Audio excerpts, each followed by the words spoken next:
welcome in everybody to another Hawk's Eye podcast. I am your host, Bryce Coots, and today I'm lucky to be joined by Clint and Adam from the Seahawkers podcast. We're going to dive into a bunch of draft conversation. We're going to get into potential versus production when looking at some of these prospects.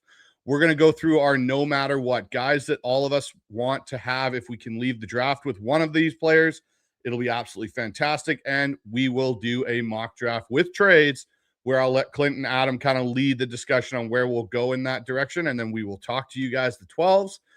But outside of that, before we get into it, just make sure everybody, if you haven't already, head on over to that QR code up in the corner. That'll take you to the Hawk's Eye Discord, to the Spotify if you want to listen to audio, and Apple Podcast is coming soon on that. That's being worked out right now on their end. And outside of that, it'll take you also to the YouTube channel where if you guys are watching it from there or if you're watching on Twitter, don't forget to subscribe, click that notification button, and do all those great things to help growing this awesome channel. So with that being said, we'll get talking with Adam and Clint right after this. That's all we do, baby. It's our time.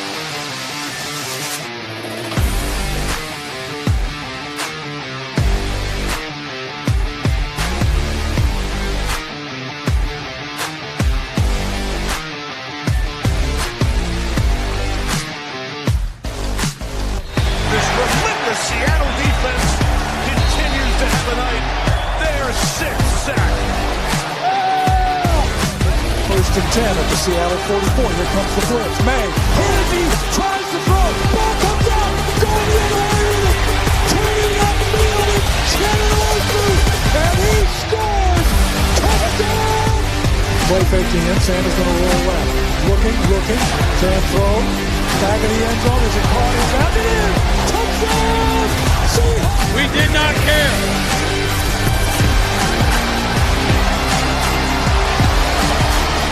It's about us. It's always been about us and what we do. And now we're going to the Super Bowl.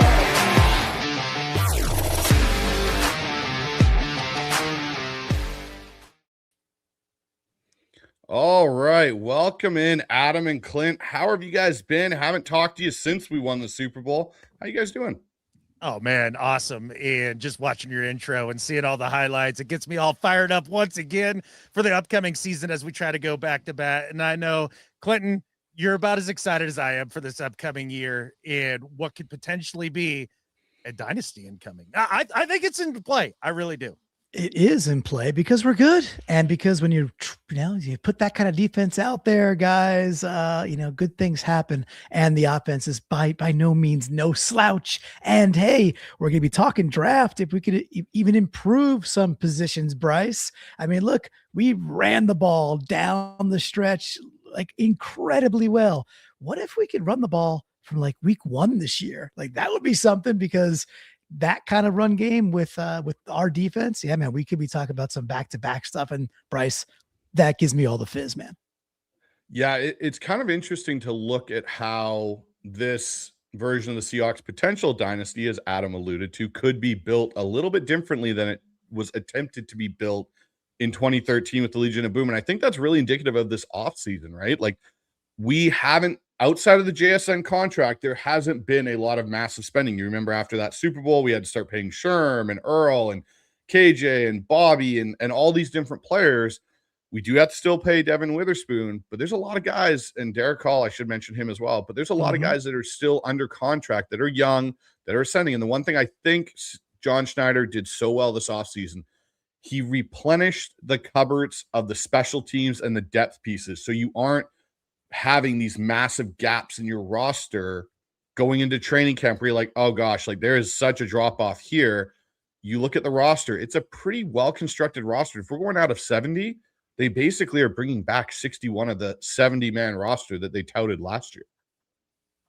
Oh, for sure. And the depth was really one of the biggest keys to the Seahawks winning the Super Bowl this last year.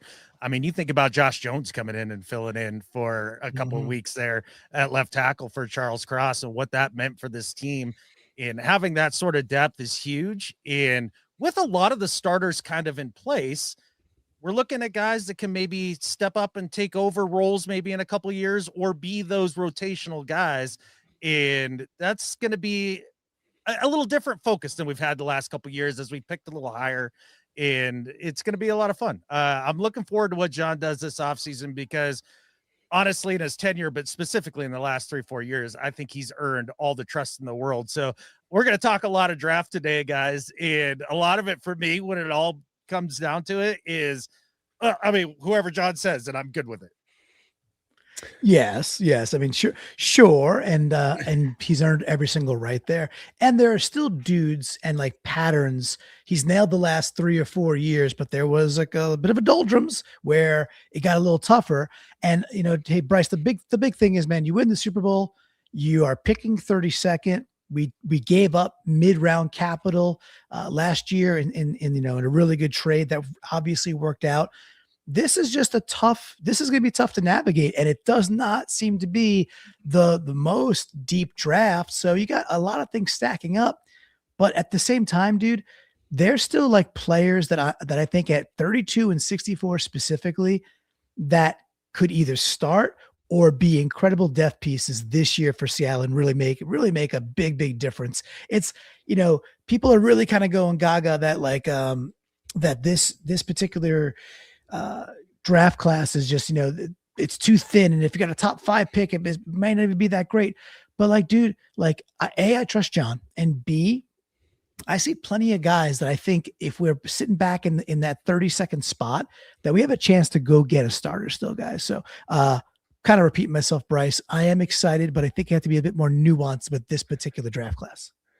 I think that's honestly, guys, a very fair statement to make about it. And I think the interesting thing here is, I do trust John and what John's going to do, and this personnel department is going to do, because we've seen them hit time in and time again in the last 3 drafts. But a couple caveats to that. We haven't really picked that late in those drafts. 20th, I think, was the latest pick that we relatively had, which turned out to be JSN. Gray Zabel was pick 18. Devin Witherspoon was pick 5. Charles Cross was pick 9. We were picking at the top end of those drafts. Thank you, Russell Wilson, for those draft capital picks. But this is where it's really going to test John, because he's really getting something a lot of GMs don't get an opportunity to do. He's got a clean slate with another ascending defense, a team that I think defensively can still get better than what they were last year, which is a scary thing to say.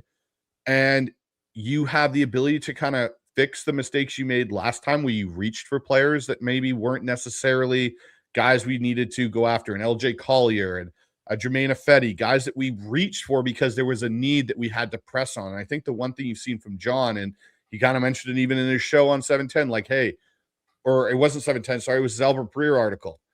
We kind of robbed Pete to pay the piper, in the sense of our offensive line got completely depleted. Mm-hmm. Should never have traded Max Unger. That was a mistake. That was a foundational crumbling piece in some respects, this team. And what has he done in turn this time? He locked up Abe Lucas. He drafted a Gray Zabel. He locked up Charles Cross. Anthony Bradford, like, the entire offensive line is coming back, which is something we've never been able to say. All 5 starters. So if you still add to that, that's a huge plus. I think John's just got to stick to what he's done in the last 5 years of balancing that, hey, we've got a need, but hey, we've also got to take best player available. And you know what? It may not be a sexy pick. If we get there at pick 32 and Rutledge is still on the board, and or Pregnon or one of these guards, that might be the best player available on that board. And it actually gives us another strength. You get a guy that could potentially push an Anthony Bradford for starting time next year. To your point, Clint, on a guy or a position group where you can still find starters in this draft. So it's going to be very interesting to see what John and that group does coming into, I guess it's just under 7 days away now, the NFL draft, or getting close to that. Yeah, man. Yeah, it's yeah, dude. I'm gonna be flying on Wednesday. This time next week, I'll be in Seattle by now already. So very, very fired up for it. But it's crazy that it's a week away, man. That is insane. It definitely is. So I want to kind of play this game with you guys here, and it's called potential versus production. When you look at this draft class, to your point, there are guys in this that we can get that can start. But where does that balance become when this draft is kind of thinner than past years, where you got to balance, hey, what's this guy his production coming out of college versus the potential of some of these players where you go, yeah, he's a bit raw, but man, look at all these intangibles that go with him. And I'll set you guys up with one particular one that we kind of talked a little bit before we came on. And if you look at the edge group, if you look at a guy like Cassius Howell, extreme production at Texas A&M, Bowling Green. But when you look at some of the intangibles, the arm length, can he convert to power moves? He does a lot of these ghost moves out there versus a guy like a Keldrick Falk who 6'6", 276, big guy, but never led his team in TFLs and never led the Auburn team in sacks. How do you guys view that? And who are some other characters where you look at in players you go where it's like, hey, I'm going to balance out this production versus, potential?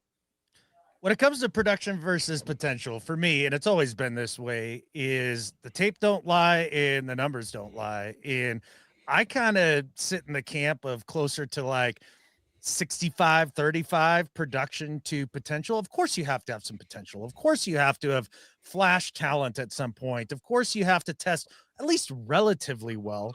But I mean, I think when you go back through the Seahawks throughout the years, I mean, especially the LOB era guys, there was a lot of guys on those teams. I mean, Russ would be the first and foremost, right? Who the tangibles didn't necessarily line up in terms of the measurables to what people thought was a number one type quarterback. And I remember that was the year before we started our pod, in just pounding the table being like, I think he's every bit as good as Andrew Luck. In first stretch there, he absolutely was. So for me personally, Bryce, it's production counts so much more than the potential. And that's where I think the Underwear Olympics gets us in trouble, in the Senior Bowl, in the Shrine Bowl, in going to Shrine Bowl last year and listening to a lot of the scouts and just everybody talking around you, and just how kind of quickly these dudes fall in love with, on-air reps and what something measures out at, or whatever the,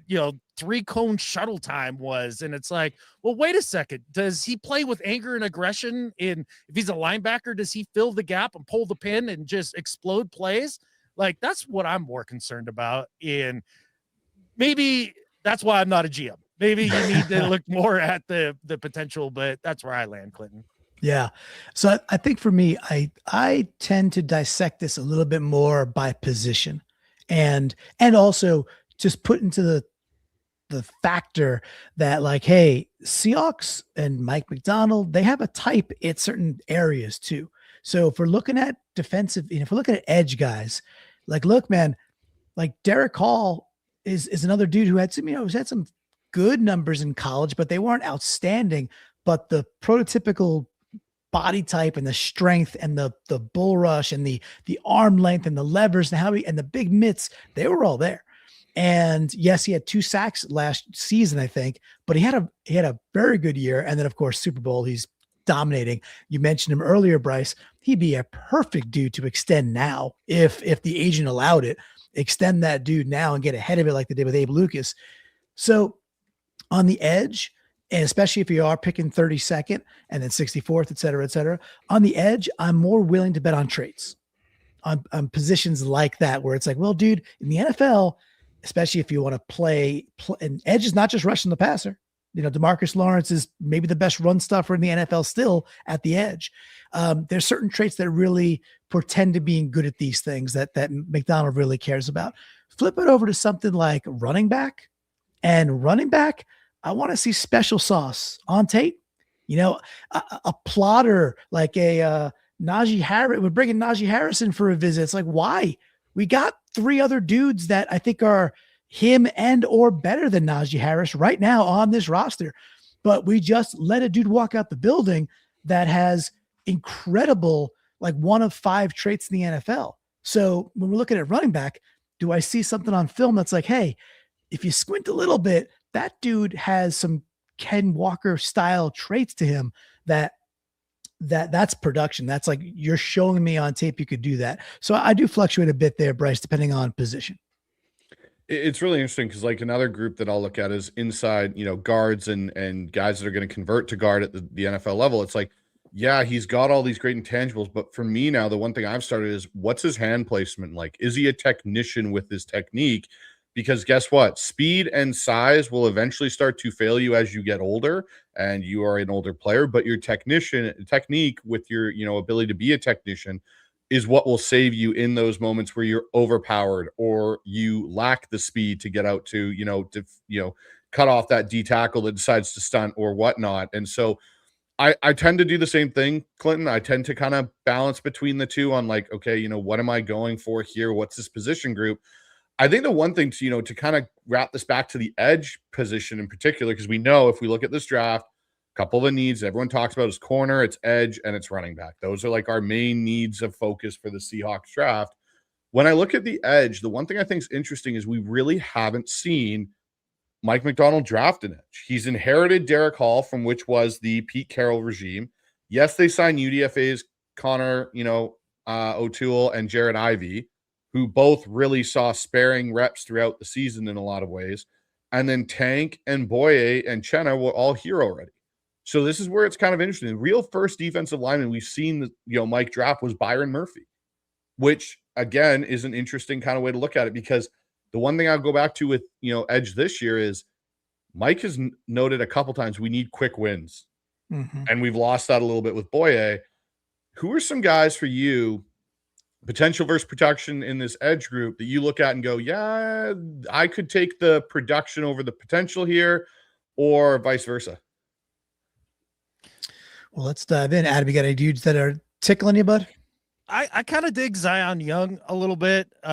He's just kind of got, again, those measurables and all of that. And it seems like when we talk about production versus potential, edge rusher really does kind of point to both of your guys' points in terms of you maybe measure that a little differently per position group. And I do agree with that very much so. And I think edge is one of those that maybe you look a little bit more potential at, but you're totally right, Bryce, in terms of we've got a lot of edges that play that very strong, set the edge, stop the run, can get you with a power rush. And not to say none of them are fast and we can't get to the quarterback, because obviously they did and they were great at it. But we don't have that guy that just turns the corner down in, down out. And Young kind of popped at me a little bit that way. And he's got a lot of different tools. And I'm not sure exactly where he's projected to go, but if he's in range, I wouldn't be mad there. Yeah, he's a dude that he's been projected to Seattle in the late first, obviously a couple times, seen that for sure. And another name that I've seen climbing quite a bit is Malachi Lawrence, right, from UCF. And that, to me, if you're talking quick, twitchy speed, if that's what you're really trying to do, and there's a big rumor out there, like the two biggest rumors in the NFL that are like, hey, these things will happen after the draft, is like AJ Brown is going to be a New England Patriot. Like that one's seemingly all locked up. And that very potentially Von Miller is going to be a Seattle Seahawk. Like that's supposed to be maybe already wrapped up and only a matter of time. And he had, I think, 10 sacks last year, right? So Von Miller can still do the thing and that he's been good at for a long time. But Malachi Lawrence, to me, Bryce, if you want that, he's 6'4", he's a big dude, but this is a guy that is running in the 4.5s, and he has that pure speed off the edge that maybe becomes something that, like, you put him in the right system with him, and if you put him with these defensive tackles and you just say, okay, dude, we're gonna put teams in 3rd and 8 and 3rd and 7s a lot. Go do the thing you're really, really good at. That's a guy that maybe in the first couple of years, the rookie contract is popping like 8 to 10 sacks, which for us, by the way, would lead our team. Yeah, it's interesting. Like for me, one guy that stood out in this edge group that I've kind of come more around on, which is, initially I liked really what I saw from Zion Young at Senior Bowl, and Gabe Akis and Derek Moore. Like they really stood out to me at Senior Bowl, where I was like, damn, like these guys can move, they can set the edge. Like they were causing some problems. But one guy I've really dove into the tape, because when I started hearing Mike talk about the quick twitch, edge, we want a guy that can kind of do those things. Maybe he's a little bit lighter, but he's more, to your point, Clinton, brought in early in his career as, hey, you're kind of what Bruce Irvin was for us in 2012 and 2013. We're not asking you to play every down. We're asking you just to go get the quarterback. That's your job right now. We're going to put you in 3rd and long. You're going to come in those NASCAR packages and really cause havoc. And that's our Mason Thomas out of Oklahoma. Like he's 6'2", he's 241, but he can set the edge in the run. He is more powerful than I think people give him credit for, given his size. The minute you see like 241, can he really set the edge? Like watching his film, to your point, Adam, where you go, hey, underwear Olympics, but what does it look like when you actually put the tape on and see him? He did well in the SEC this year with dealing with offensive tackles and setting the run, but he's got some nice moves in his arsenal as a speed rusher that can come off the edge, can bend. He's got some of that ankle flexion you're looking for and dip. And then he's also got a couple moves he can pull off in a counter or two. And so for me, he's a guy that's kind of risen up my edge board on my big board, going like, hey, if Seattle's there and it's that second round pick and we've been able to trade back, maybe he's a guy I could see, them grabbing, going, hey, he gives us a little bit of both. Last year he had 6.5 sacks, 2 fumbles forced, 26 tackles, and 18 of them were solos for an edge player, that's in a rotation in Oklahoma. That's not so bad. So he's a guy for me that's kind of started to climb up the board for me as guys, because I think, to be honest, I think there's a lot of guys that'll go before him that, we won't even get a sniff at. And one of them being TJ Parker and Keldrick Falk. Good. I don't know him too well, to be honest. So now that's a great name for me to go take a peek at. And, the trap here is for me, it's like, we know we want to add edge depth because we're getting a little long in the tooth there. And at the same time, when you mentioned Mike McDonald earlier, it's like, he really hasn't drafted those dudes. And even in Baltimore, he found veterans that had the best years of their careers, and that was like on repeat, right? That happened a couple times over. And then, they bring in Lawrence, and Lawrence has a resurrection year that was really, really strong. So is it a position? I realize, hey, we got the lot we got this year, but you also mentioned some players that barely sniffed the field last year that we know they like, we know they like them. So do we need to draft that position, or with Mike at the helm, he's kind of proven to me that he's able to find these guys and extend their careers, put them in a really good scenario. So it'll just be interesting to see, are we talking first, second, third round? Because anything after that, if you're looking at whatever, really, we don't have a fourth round, they're talking fifth or later, they're scratch offs. It's a scratch off ticket. So when I'm looking at the composition of what we have a chance at, I'd be totally okay, guys, if we didn't take an edge in those top three picks and what elsewhere. That's just my take, though. I'm with you on that, Clinton. I understand that a lot of people look at edge, and I understand why they do, because as you mentioned, Tank isn't exactly a spring chicken.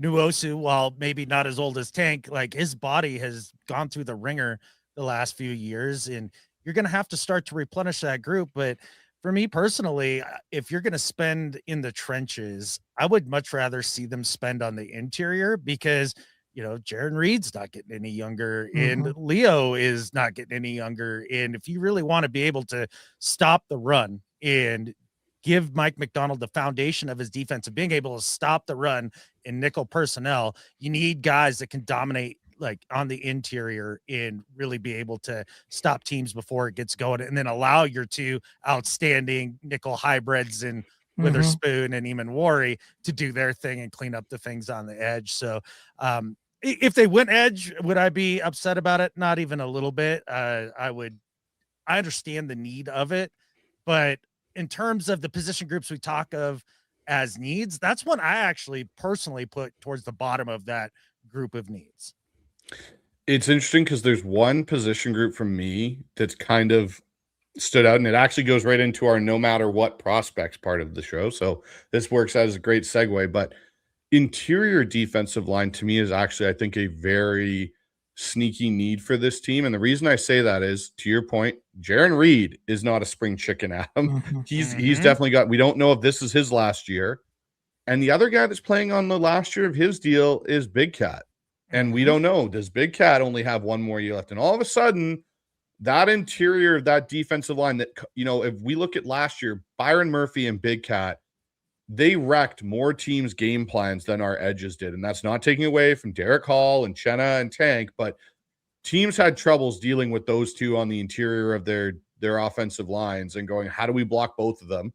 And then Jaron would come in because he would be in that rotation and he'd have those opportunities.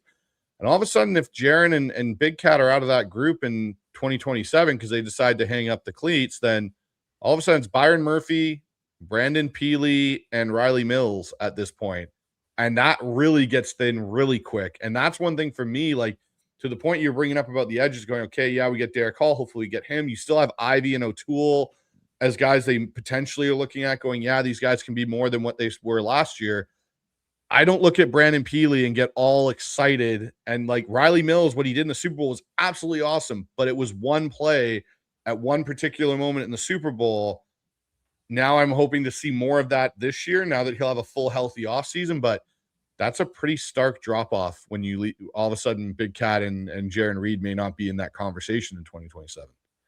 Yeah. So quickly for me there, like that's how I like to team build also. And I think it's okay. Like there's always this argument that, you need that 12 sack or 15 sack or 18 sack guy. And it's like, cool. But what has that done for the Browns? Like what has that done? Why was Max Crosby traded and not traded?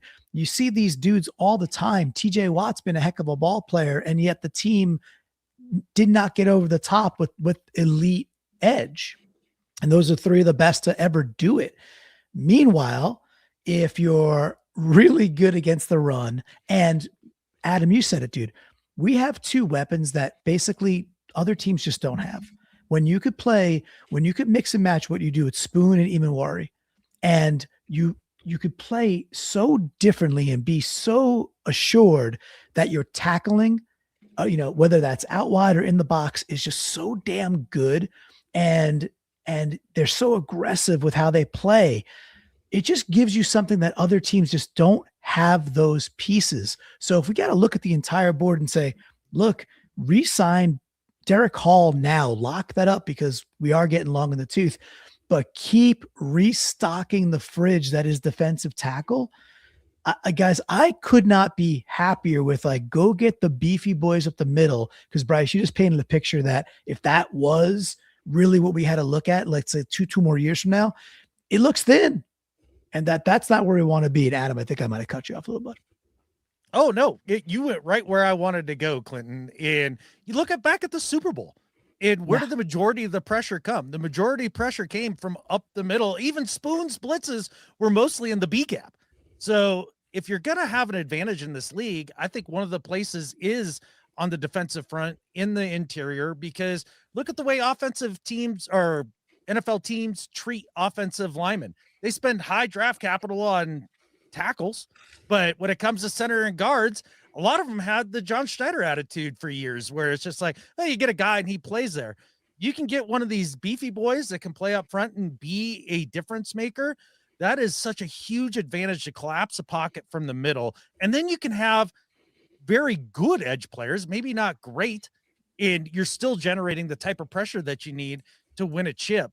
And so that's the way I kind of look at it. And I know it's not the sexiest pick and all of that, but I think if you really want to make Mike McDonald's defense a sustainable thing as we go for a second chip, give him the guys that can build the spine of the defense that he's talked about so many times. And that's where I'd like to see. Now, whether or not John values these interior players as much as he values the edge players in this particular draft, we'll see, because he does kind of play that game quite a bit in each and every year. So this is why it leads perfectly into one of my no matter what prospects, guys. If somehow this guy falls to 32 and it's like, do we trade back or do we take this player? No matter what, if Caden McDonald for me is sitting there, the Ohio State nose tackle, D tackle, he is a guy that if he is there at 32, you take him because you plug him into Byron Murphy.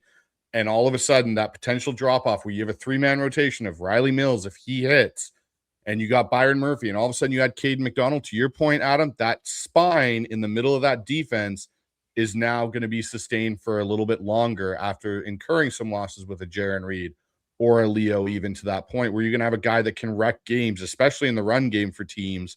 And we know when we play Shanahan and we play McVay, they do like to run the ball in between the tackles.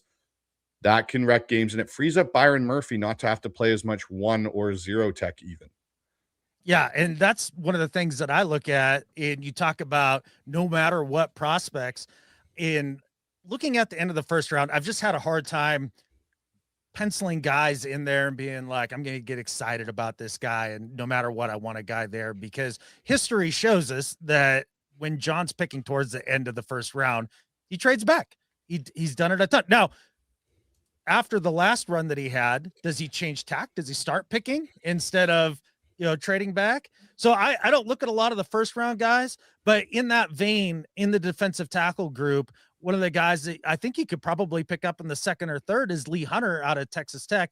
Big, huge, just space-eating nose tackle.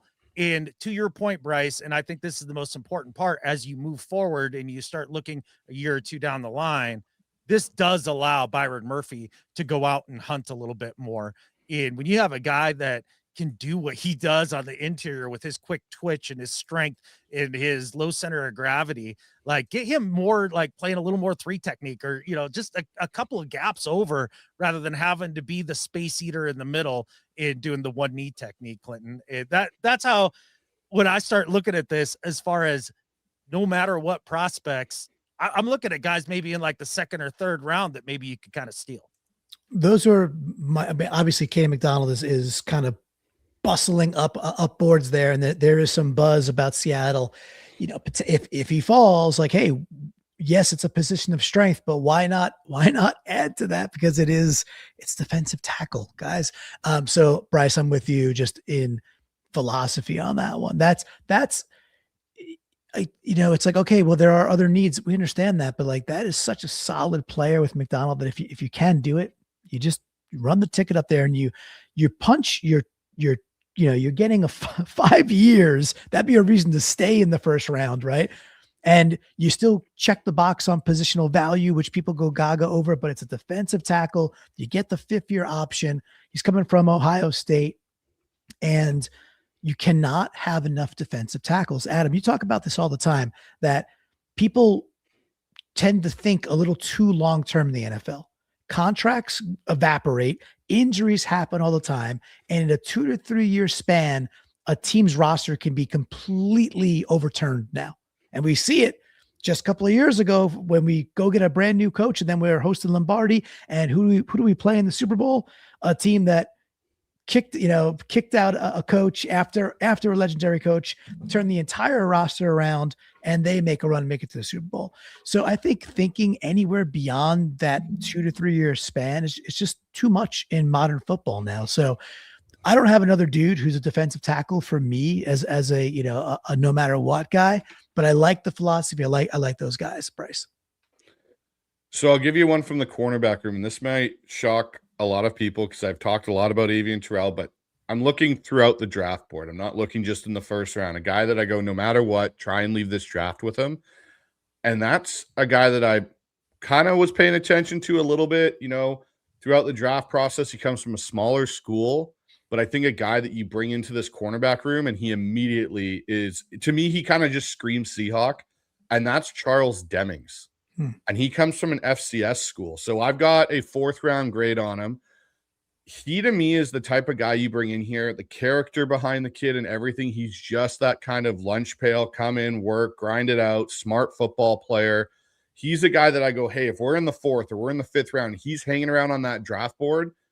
He's a guy you grab because he's a guy that, if we trade back and we have that pick, go get that guy. Go get yourself a corner. You don't necessarily have to get one if you don't like any of the guys. The guys get sniped in front of you that you like the Chris Johnsons or the Colton Hoods.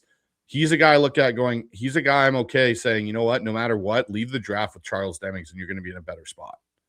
Pretty cool. I don't know him much at all yet. And it'll be really cool to watch on draft day too. Like, is he going to get to the middle rounds or will a dude like that bleed out to 5, 6, 7, et cetera, et cetera? Like where does he fall? And so a guy for me in the cornerback group, I think we could bring it back and say earlier when we were talking about potential versus tape. And I'm like, hey, defensive end, I really want to see that potential. I want that body type because I know Mike likes that. And I know what works for the style of defensive end we need, an edge we need. One where I'm like, put on the tape. And it's corners to me, slot corners, safeties, put on the tape. Does this guy have it in between his ears? Does he bring his hat? Can he tackle well in an open space? And yes, he's a corner, but does he have like a linebacker mentality when it's time to go tackle around the line of scrimmage or crash down on a wide receiver bubble? So for me, popular name at this point, but I think D'Angelo Pons from the national champions, guys. you put the tape on. To me, it's just pure electricity over and over and over.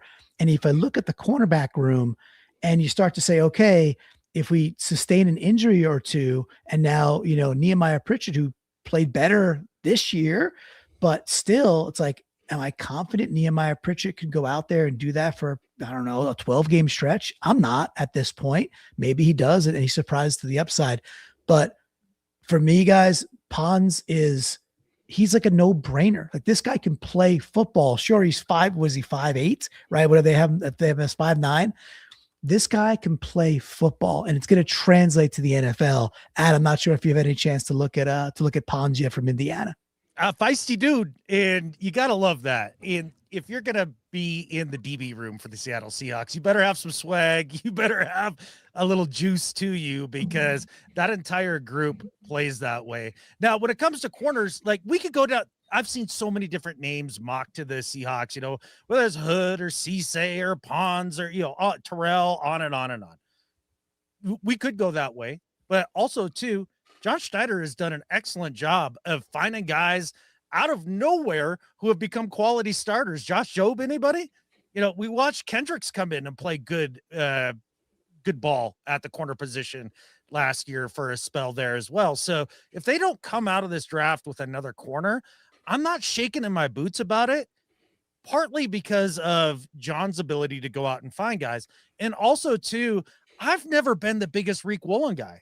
While somebody who was talented and played well one-on-one at times, got burned a lot and didn't play with that physicality and just never felt like a Mike McDonald guy to me.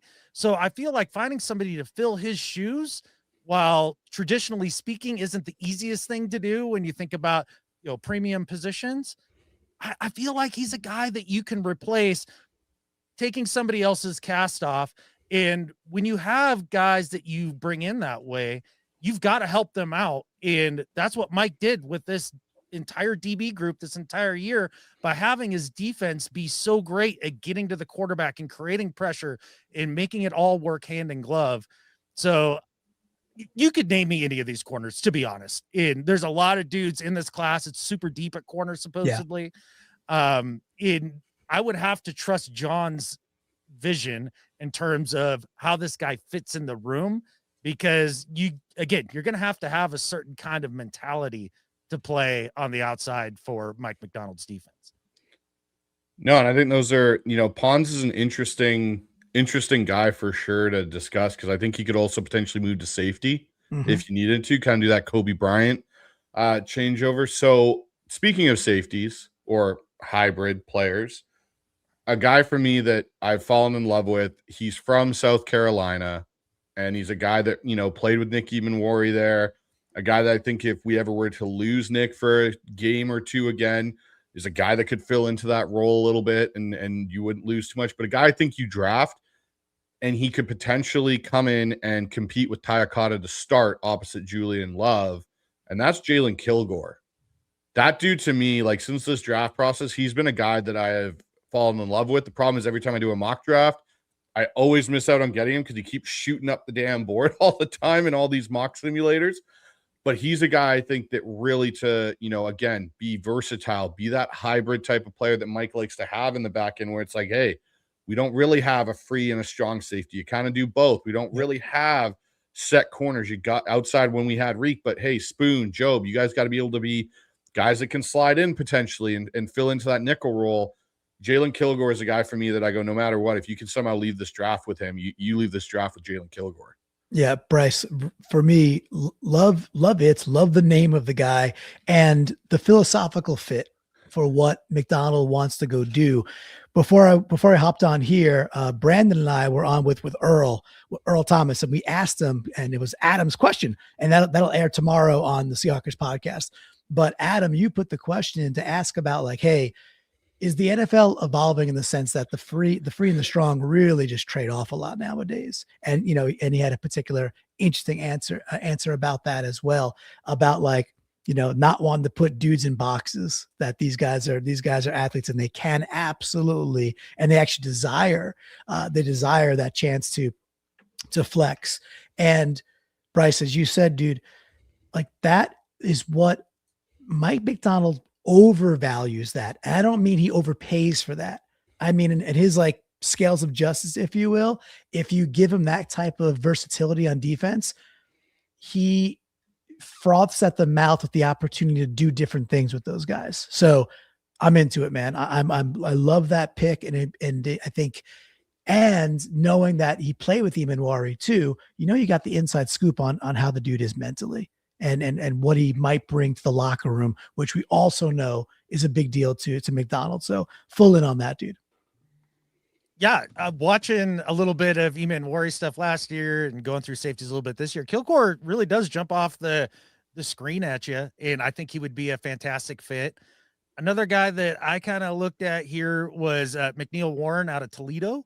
I think if this guy's big, 6'3.5", about 200 pounds, and really comes downhill, can play well in the box, but can also do some things in coverage, maybe a little bit more of a raw prospect, but he's got a lot of physical tools. And he's a guy that I see and I go, that's a little different than what we have with our other guys, whether you're talking about Okada or when we had Bryant or with Julian Love, and just another different type of body type that you could throw in there and still play the run very well with him when you're playing with those lighter boxes that Mike really loves to showcase. And that's a guy that kind of stuck out to me that might be available, even if you do trade back and you're maybe picking a little higher in the second round.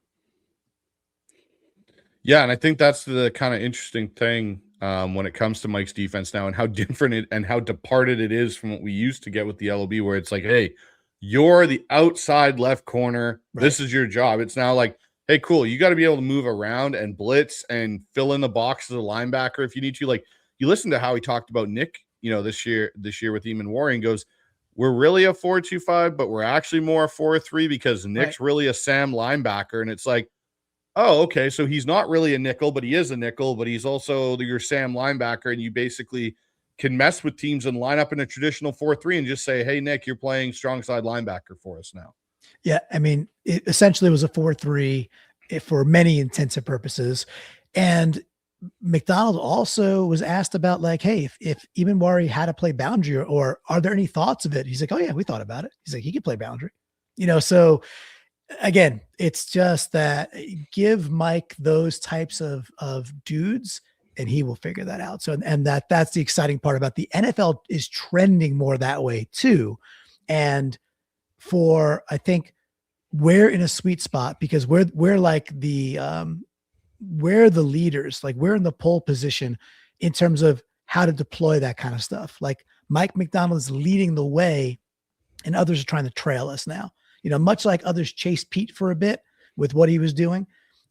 McDonald's is trend setting and others are trying to play catch up. So cool. If more college guys are coming out in that vein, I feel like we're in a great spot to just keep deploying them in ways that more teams certainly will, because they're going to chase what McDonald is doing, but it won't be all of them. It just won't until it rotates again, because that's what the NFL does. Right. But we're in a sweet spot right now.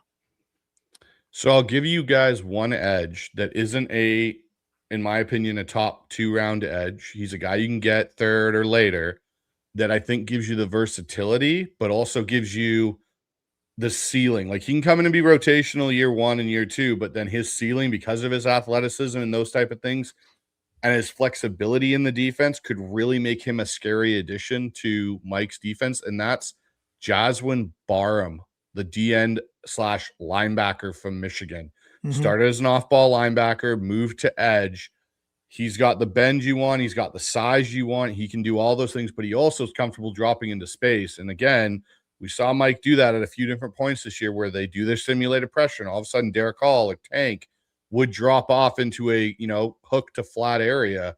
To have a guy that's comfortable doing that, but also gives you some of those speeds and stuff, that's a guy that I'd be really interested in for sure, for a guy that I'd say no matter what, if you can get him later on, leave this draft with Barham. How late do you think you could get Barham? Probably.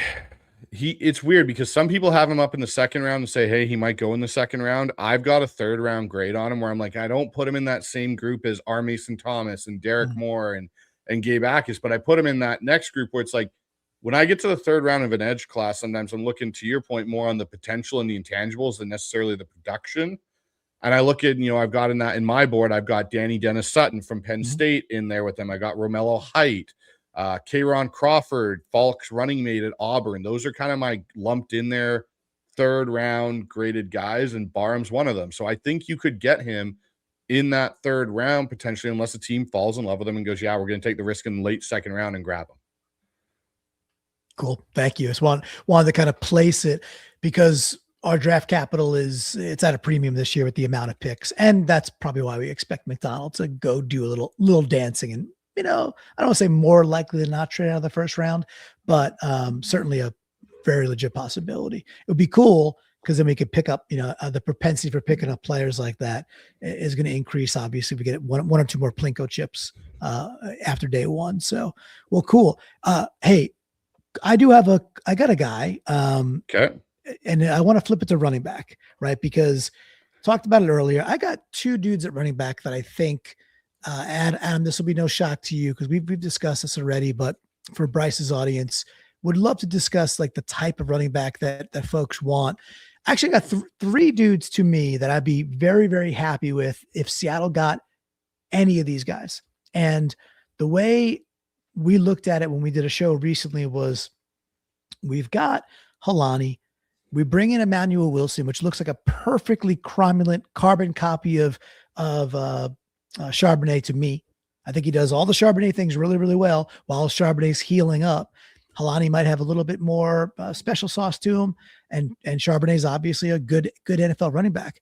But to try and replace what K9 can do to get to the edge, to make a negative 2 yard and like get it back to positive, get it back to par. I got three names here. So Bryce, I'd love to know of these three, which one you're highest on. But Emmett Johnson from Nebraska, and Adam and I were high on him, being like, this guy's got the juicy wiggle. Look, Jonah Coleman, everybody knows him from UW.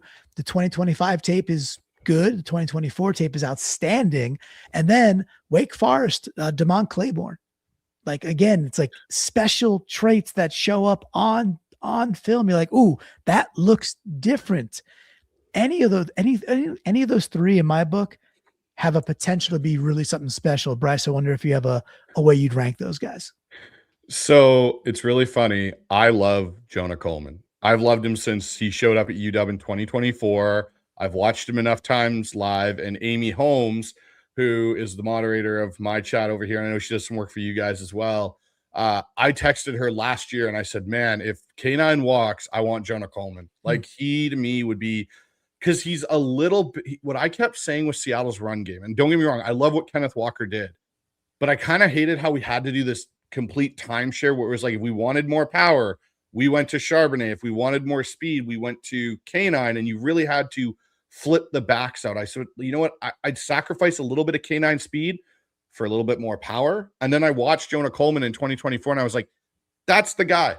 That's the guy I'd love to see running in that wide zone scheme, because he's great in pass protection, which is something that's huge for Seattle.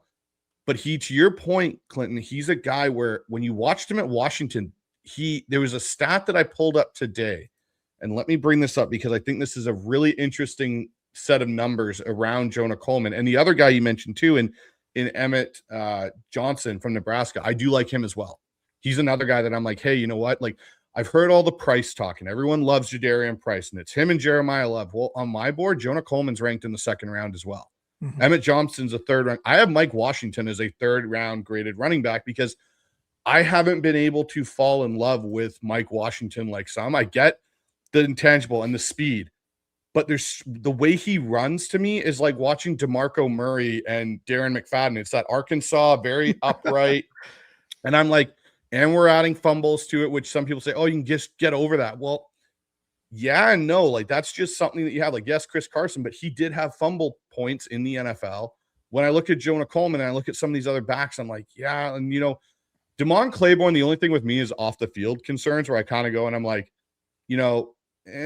like, does this, is this going to be a guy that the Seahawks are going to want to bring into their building?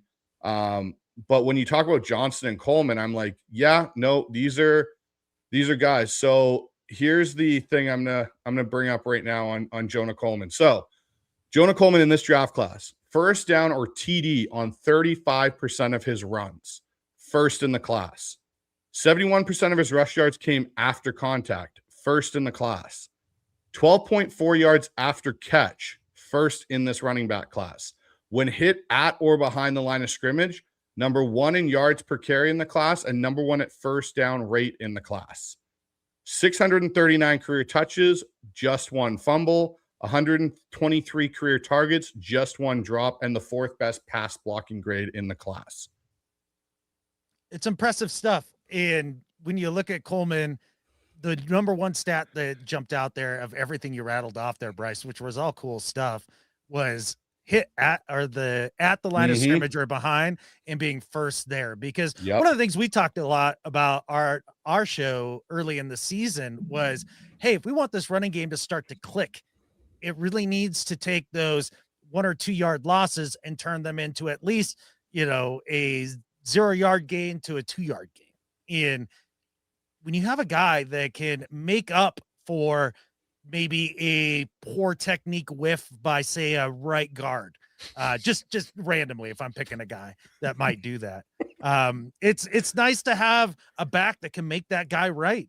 And I love the way that he's built. He's so thick and he can just get in there and mix it up. And he's got a little bit of juice to him. I'm big on Coleman. I'm really big on Emmett Johnson because I think he's actually got a little bit extra to his game that screams, hey, I could be special. And while being a smaller dude, I think he plays extremely physical and he is hard to bring down. But if you gave me Coleman in the draft, I'd be elated.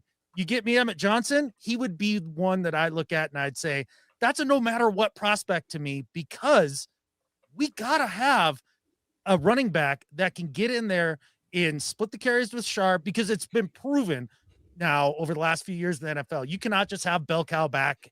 There's like 2 or 3 guys in the league that could ever do that, right? You need a couple different guys that can do that. And this offense is going to revolve around the run. Well, and this is where I think it's really interesting with Coleman. Like this year, he was in a timeshare with Muhammad as the other running back there, and he was dinged up and he was banged up, and everyone's going off at 2025. And the more I've talked to people that I know that are connected, the more that he was very injured. Like he was wearing a knee brace practically the entire year, which as a running back massively affects you in, again, and this is the other thing with Coleman that I like, he comes from a wide zone scheme. They run that. Jed Fish runs that scheme because he knows it from Mike Shanahan and being around the Denver Broncos teams back in those days, as well as being around McVay. Like he understands it. It's what he's even openly said. Our offense is very similar to what you see from Kyle and Sean in the NFL. I also like Emmett Johnson because I think the difference between Johnson and Coleman for me is Johnson gives you a little bit more of that breakaway home run capability that we're missing from the K9 role, where yes, Jonah Coleman, I think potentially has some of that. We've seen it, but it's not nearly as explosive as the Emmett Johnson side of things. I just don't want to see it where Seattle takes a guy and you go, okay, you're pigeonholing him into a role. Like, you look at Adam Randall, for say if they wait until the later rounds of this draft. Yeah, Adam Randall is a cool prospect because he's 6'3", 230, was a former, 4-star recruited receiver, and he can catch the ball, but how is he as an actual running back? Like we have receivers to catch in this offense in Cooper Kupp and our tight ends. I need a running back that can pass protect, because that was one of K9, in my opinion, his biggest fault from being, in my true eyes, a complete back. He couldn't pass pro, and that came up even in the NFC Championship game when we lost Charbonnet and we didn't have that, okay, George Kalani, you're up. You're getting thrown into the fire real quick here because we need someone that's going to be able to do play action and protect Sam. I'm of the mind where I'd be like, yeah, you know what? If you came out of this draft and drafted Jonah Coleman and somehow snuck him or Emmett Johnson in the 3rd round and you dealt with other spots, you've got a starting running back until potentially Charbonnet comes back. And then it makes that conversation of what is Charbonnet when he gets back? How healthy is Charbonnet? And what does that look like in 2027? Because he's in a contract year. Yeah. You said it perfectly, man. Honestly, that's exactly why I think it's a really important need. Like one of those, I am not into the idea of price at 32. I'm just not.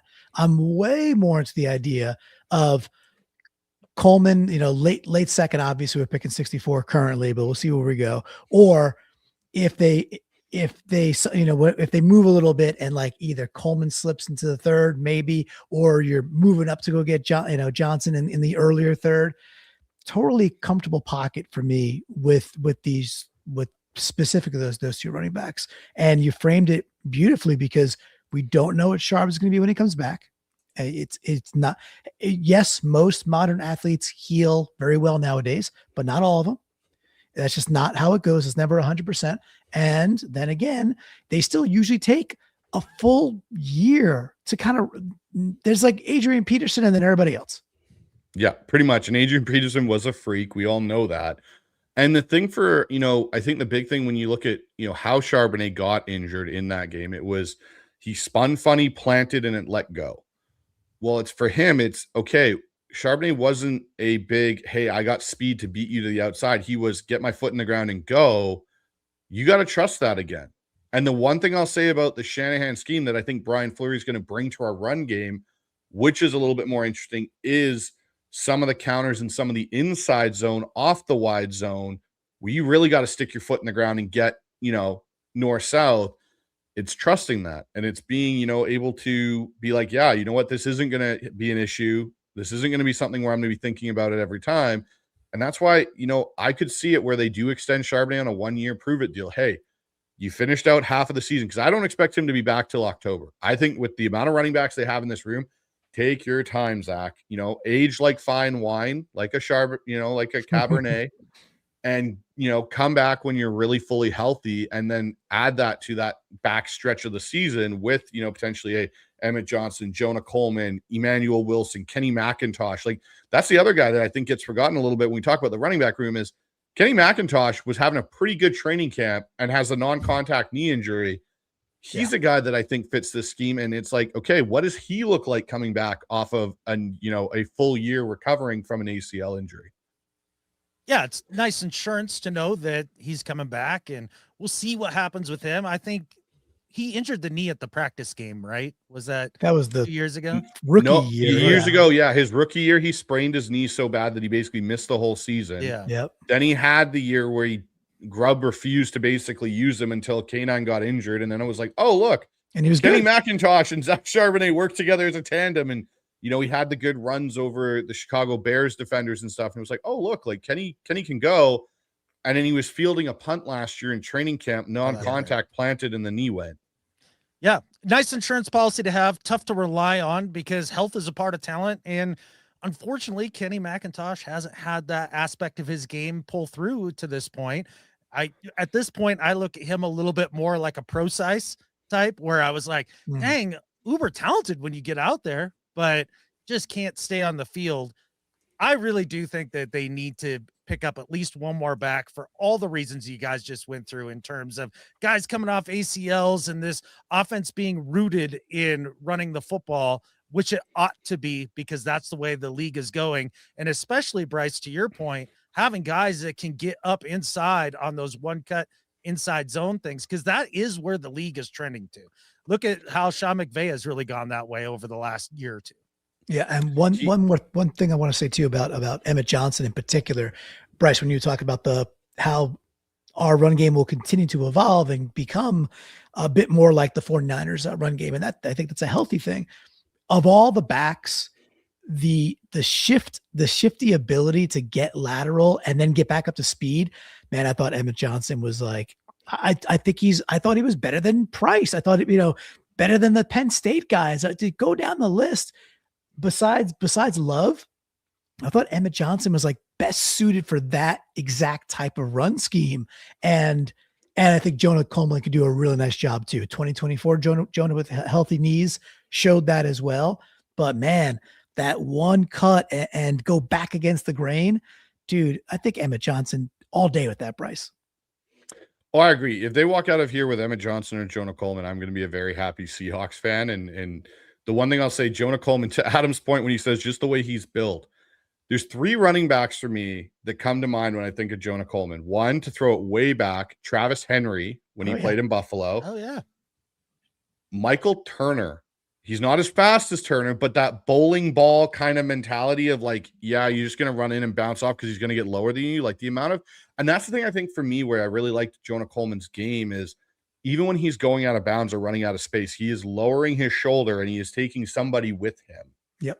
Emmett Johnson going lateral, like he is the one guy that I think, to your point, Clinton, like he can go lateral and get back north-south quicker than a lot of guys in this draft class. And that's where, for me, the Mike Washington conversation, it's like, it has to be almost perfect. Like, I don't see the shiftiness. I don't see the contact balance necessarily to the same extent as Jonah Coleman. I see that he's got blazing speed, and if he's in the open field, good luck catching the man. But to get to that in the NFL is a lot more difficult than it was in college. Yeah, we're with you. Yeah. Yeah, it's funny that you brought up Darren McFadden when you were talking about Mike Washington. It's what we talked about on our last show that we put out, because he really is that upright runner that needs that nice wide open lane. And when he gets going, as you said, good luck. But that's not my style of back. I mean, it's a lot closer to like Chris Johnson back in the day. And he was great for a season because he had some great blocking in front of him. And then after that, he couldn't create for himself. And just not a guy that I'm interested in one of the guys that I think has risen up boards because of underwear Olympic stuff. And we go back to the potential versus production conversation we were having earlier. I don't know, man. He just does not speak to me as a runner, no doubt. Mm-hmm. It'll be interesting. But with that all being said, let's get into a actual mock draft where I'm just clicking the mouse. I'll add my 2 cents, but you guys are going to be running the show. This is you guys as GMs. So I'm going to let you guys run the show on this one. We'll take the comments out and we'll take that bar off the bottom there so we can all see what's going on. But here we go. And this is the only thing I hate about the Pro Football Network thing is the ads. They always come up. But we'll do 7 rounds. We'll do it at a fast pace, and we'll use the consensus big board. Adam and Clinton are the GMs of the Seattle Seahawks right now. Clinton's even put the glasses on. Yeah, he I got knows my peepers. It's draft day, boys. Exactly. You got to put those on. So here we go. And trades are available. So let's first look who went off the board before we look at the trades that were offered to you guys. So Fernando Mendoza, Reese, Love, Bailey, Tate, Downs, Bain, Freeling, Delane, Lemon, Sonny Styles, Proctor, Mesidor, Sadiq, McCoy, Vega, Cooper, Fano, Tyson, Tiedemann to Pittsburgh. Oh, wow. That would be a dream for that group there. He good. McNeil Warren, Keldrick Falk, Lomo, Woods, Concepcion, Blake Miller, Zion Young, 28 there to Houston, Avion Terrell to Kansas City, Colton Hood, Denzel Boston to New Orleans, New England traded out. So Caden McDonald is on the board here, guys. He's the top-rated prospect on the all board. Chris Johnson's there as a corner, but let's take a look at some of these trade offers for you. So the Colts have offered you 47 for our 7th next year. That would be an interesting trade, and I think John would almost be tempted to do that one. Get an extra second in next year's draft class, potentially. Yeah, John might. We won't for this exercise because we want picks. So there you go. So Tennessee's offering you 35, 101 for 32 and 188. So that's an interesting one. Houston's offering you 38 and 69 for 32 and 96. So just a swap. You might be able to get another pick out of Tennessee with this one later on. Do you want to counter? Could you go back to the board real quick if you don't mind? I want to just zero in on offensive guards. I was going to say, who's your number 1 guard? And let's go there. That would be but also too, Bryce, to your point, the D tackle out of Ohio State that you like, that's awful tempting as well. Yeah, for sure. For sure it is. And he probably won't be there. So but he is in this world. There's a couple of there's the 3 top guards right there I'd be very interested in. And then I know Bo Stevens is not showing up just yet, but I think Bo Stevens from Iowa is I think he's going to be a plug and play NFL guard. And I'm cool with that too. So Adam, for me, there's 3 dudes right there that I'd be thrilled. The top 2 right there. I think they're both quite good guards. If we took the Tennessee offer and moved back to 35 and pick some stuff up, one of those 2 dudes is probably there. But also, I've also set up, I'm preggers for Pregnon. So I'd be okay. I'd be okay just taking Pregnon and walking out the door because I think that dude's a pretty darn good guard as well. Adam, what do you think, dude? I do think if you went that way, that is a pick that offers you probably an instant upgrade more so than any other pick that you could make at any other position. And if your goal is really to maximize this 2 to 3 year window, getting a quality starter that can replace a Super Bowl champion in Anthony Bradford, but a guy that, you know, if you could get a little bit more production there, all of a sudden you help out a brand new offensive coordinator. You keep Darnold in his sweet spot. You're able to run the ball a little bit more effectively without somebody like Kenneth Walker in the backfield who's a little bit more explosive. So you could give me Pregnon all day. I'd be excited about it. So it's really funny for me here, guys. All of those guards on the board, I love. Even Jalen Farmer as a guy you can get later on. I think he's a guy that's a really good technician with his technique. So I think, again, if there's 2 or 3 guys, you drop back here, the Jets are up, then it's the Cardinals, and then it's us. So you're literally just switching for 2 spots. You're going to probably end up with one of these guys in this area if you want to go guard. That's true. And you may even be able to pick up Dunker a little bit later in one of these trades. I really like him. Just the nasty that he brings. It's tough to argue with. All right, let's make the Tennessee deal. If you want to try to get the extra pick, so be it. If you want to throw something in there, that's fine. And let's see what remains because, you know, I would take Pregnon and just run with them, but I think for the exercise, this is more fun.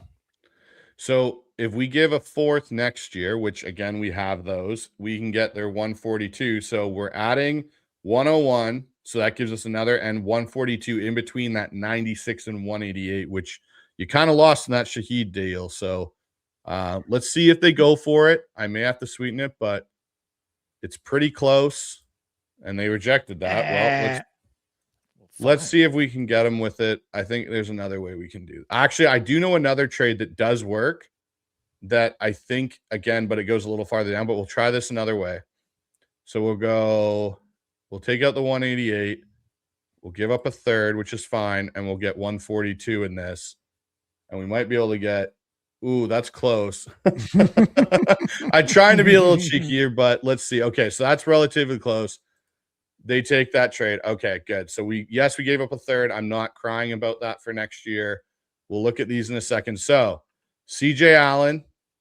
Wow. So here's the thing. Cade McDonald is still on the board here after the trade back. Houston and the Jets both skipped out on him, and so did Tennessee. All right. Well, I mean, we got picks and the dudes are still there. So look, I like defensive tackles, but I really like improving. I'm swayed by we have a Super Bowl window more than anything. And so I was going to take Pregnon at 32. So I'm totally in to take a Pregnon at 35, Adam, if you are. I'd set off. Okay. All right. Emmanuel Pregnon, you are coming to the Seattle Seahawks. You're just going up from Oregon to Washington. There we go. Nice and easy. He can bring Noah Winnington as a UDFA along with him while he's at it. That'd be fun. All right. So we will sit here and we'll have a look at what happened since that pick. So TJ Parker off the board, Basantes, Pons, Anthony Hill, Hollisey, Cade McDonald. Now, let's be honest, guys. Yeah. There's no way Cincinnati's that smart to take that player there. They're going to take something else that's not going to help their defense. Exactly. There goes Jennings Dunker to Miami. I don't think he fits in that environment, but go for it, Miami. And look, the Jets do Jets things. They take a quarterback in Ty Simpson. Wow. Well, they lit that pick on fire. That's fun. Yeah, exactly. Chris Johnson to Baltimore, which I think is a good pick for them. Cassius Howell, Gabe Akis, Brand Cisse, Scott, Stowers, Rutledge. Those, good thing you took your guard because there's a bit of a run here. Yeah, we started it, We're trendsetters. Bryce. Yeah, exactly. R. Mason Thomas, Derek Moore, Lee Hunter, Chris Bell, Antonio Williams, Malachi Lawrence, Caleb Banks, Bryce Lance, Skylar Bell. So UConn right there. Staying in New England. Very nice. with Skylar Beck. So we're at the bottom here of the second round. Jadarian Price is here. So is Abney, Stukes, Golday, Trotter, who's met with the Seahawks, Mike Washington. Do you guys want to look at edge? What group you thinking of looking at here? Adam, what do you want to look at? Yeah, I would pass on edge. Okay. Just for me, I honestly believe that that's something that we could address next year. And the idea of bringing in Von Miller for another year and extending this window, I'm kind of more into that than going edge right now.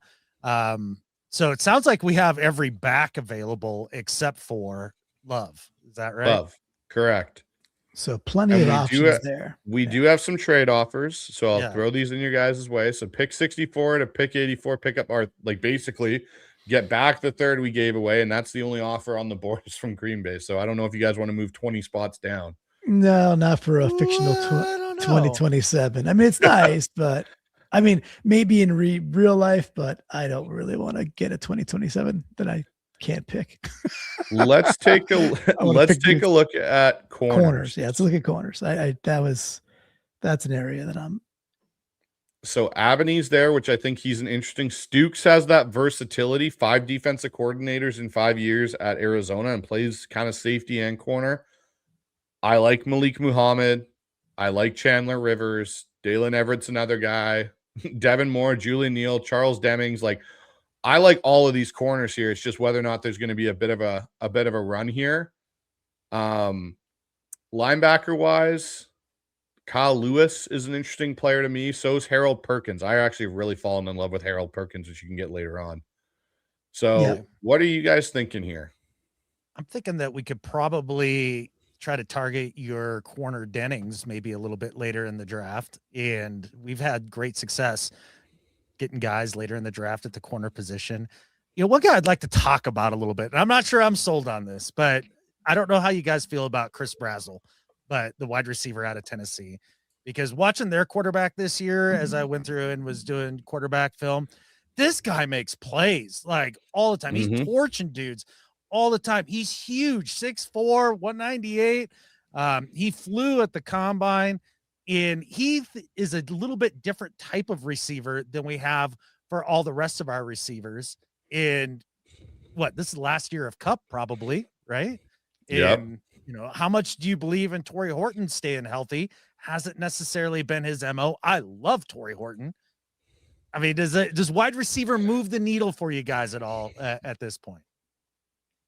It could. So for me, like it could. For me, I'll say this, like, I feel like there's enough receivers in those mid to later rounds now where, like, again, we've picked up a few picks here now, like 101, 142, where we could potentially address that to help fill that cut void. Because again, we got to hope Torrey Horton's coming back, but like a Deshaun Strebling, Josh Cameron is another guy at a Baylor that I don't know if you guys have seen him, but he is uniquely built and is a very interesting potential guy to fit in this Seattle type of offense, which is going to be, you know, kind of similar to that, that San Francisco type stuff. So I do like Chris Brazzell. For me, I have a second round grade on him. Like, where he is right now is roughly where I think he's probably going to go.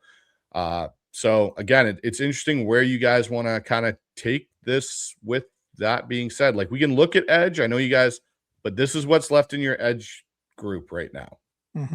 Yeah, Denise Sutton's an interesting prospect for sure, and you got a Barham right there who we discussed, but you know we did pick up some stuff too. If we look at the next 2 rounds, we were kind of predetermined a bit, at least, to try and get a running back in the next 2 picks, right? Yep. So that's the other side of this too. And I really don't think Price is going to be there. I realize it's on this board right now. I get it. And then there's a big drop off in the consensus board between Emmett and Jonah. So seemingly we could wait and get one of those 2 dudes at 96, most likely. But that was the only reason I wasn't bringing up back right now, is with seemingly everybody but Love on the board. Like, hey, one of those guys could be there. None of the trades seemed all that interesting. The Brazzell thing is interesting to me because so many people, you know, he gets discounted heavily because he's Tennessee, and Tennessee wide receivers have not worked in the NFL. And the more gimmicky offense and all that jazz. And with all that, he might be the best Tennessee wide receiver to come out, and one of them at some point probably does have to, one of them will pop, right? And it is, people are paying egregious money for mediocre wide receivers left and right in the NFL. So it's interesting. I'm going to make one suggestion here. Kilgore's interesting too. Yeah. Kilgore is Kilgore's there, and I don't think he'll be there at the next pick. Kilgore's good. I'd do that in a heartbeat. That sounds great. Yeah. Let's go Kilgore. Getting a great safety in there. It's it's a thinner room. We lost Kobe. We like Ty Okada, but let's bring in competition. All right, Jalen Kilgore is here, and Mike Washington's off the board. Jadarian Price. Yeah. Oh no, it sounds like you're so heartbroken about that, Adam. I'm crying on the inside. I don't know if you can tell, but yeah.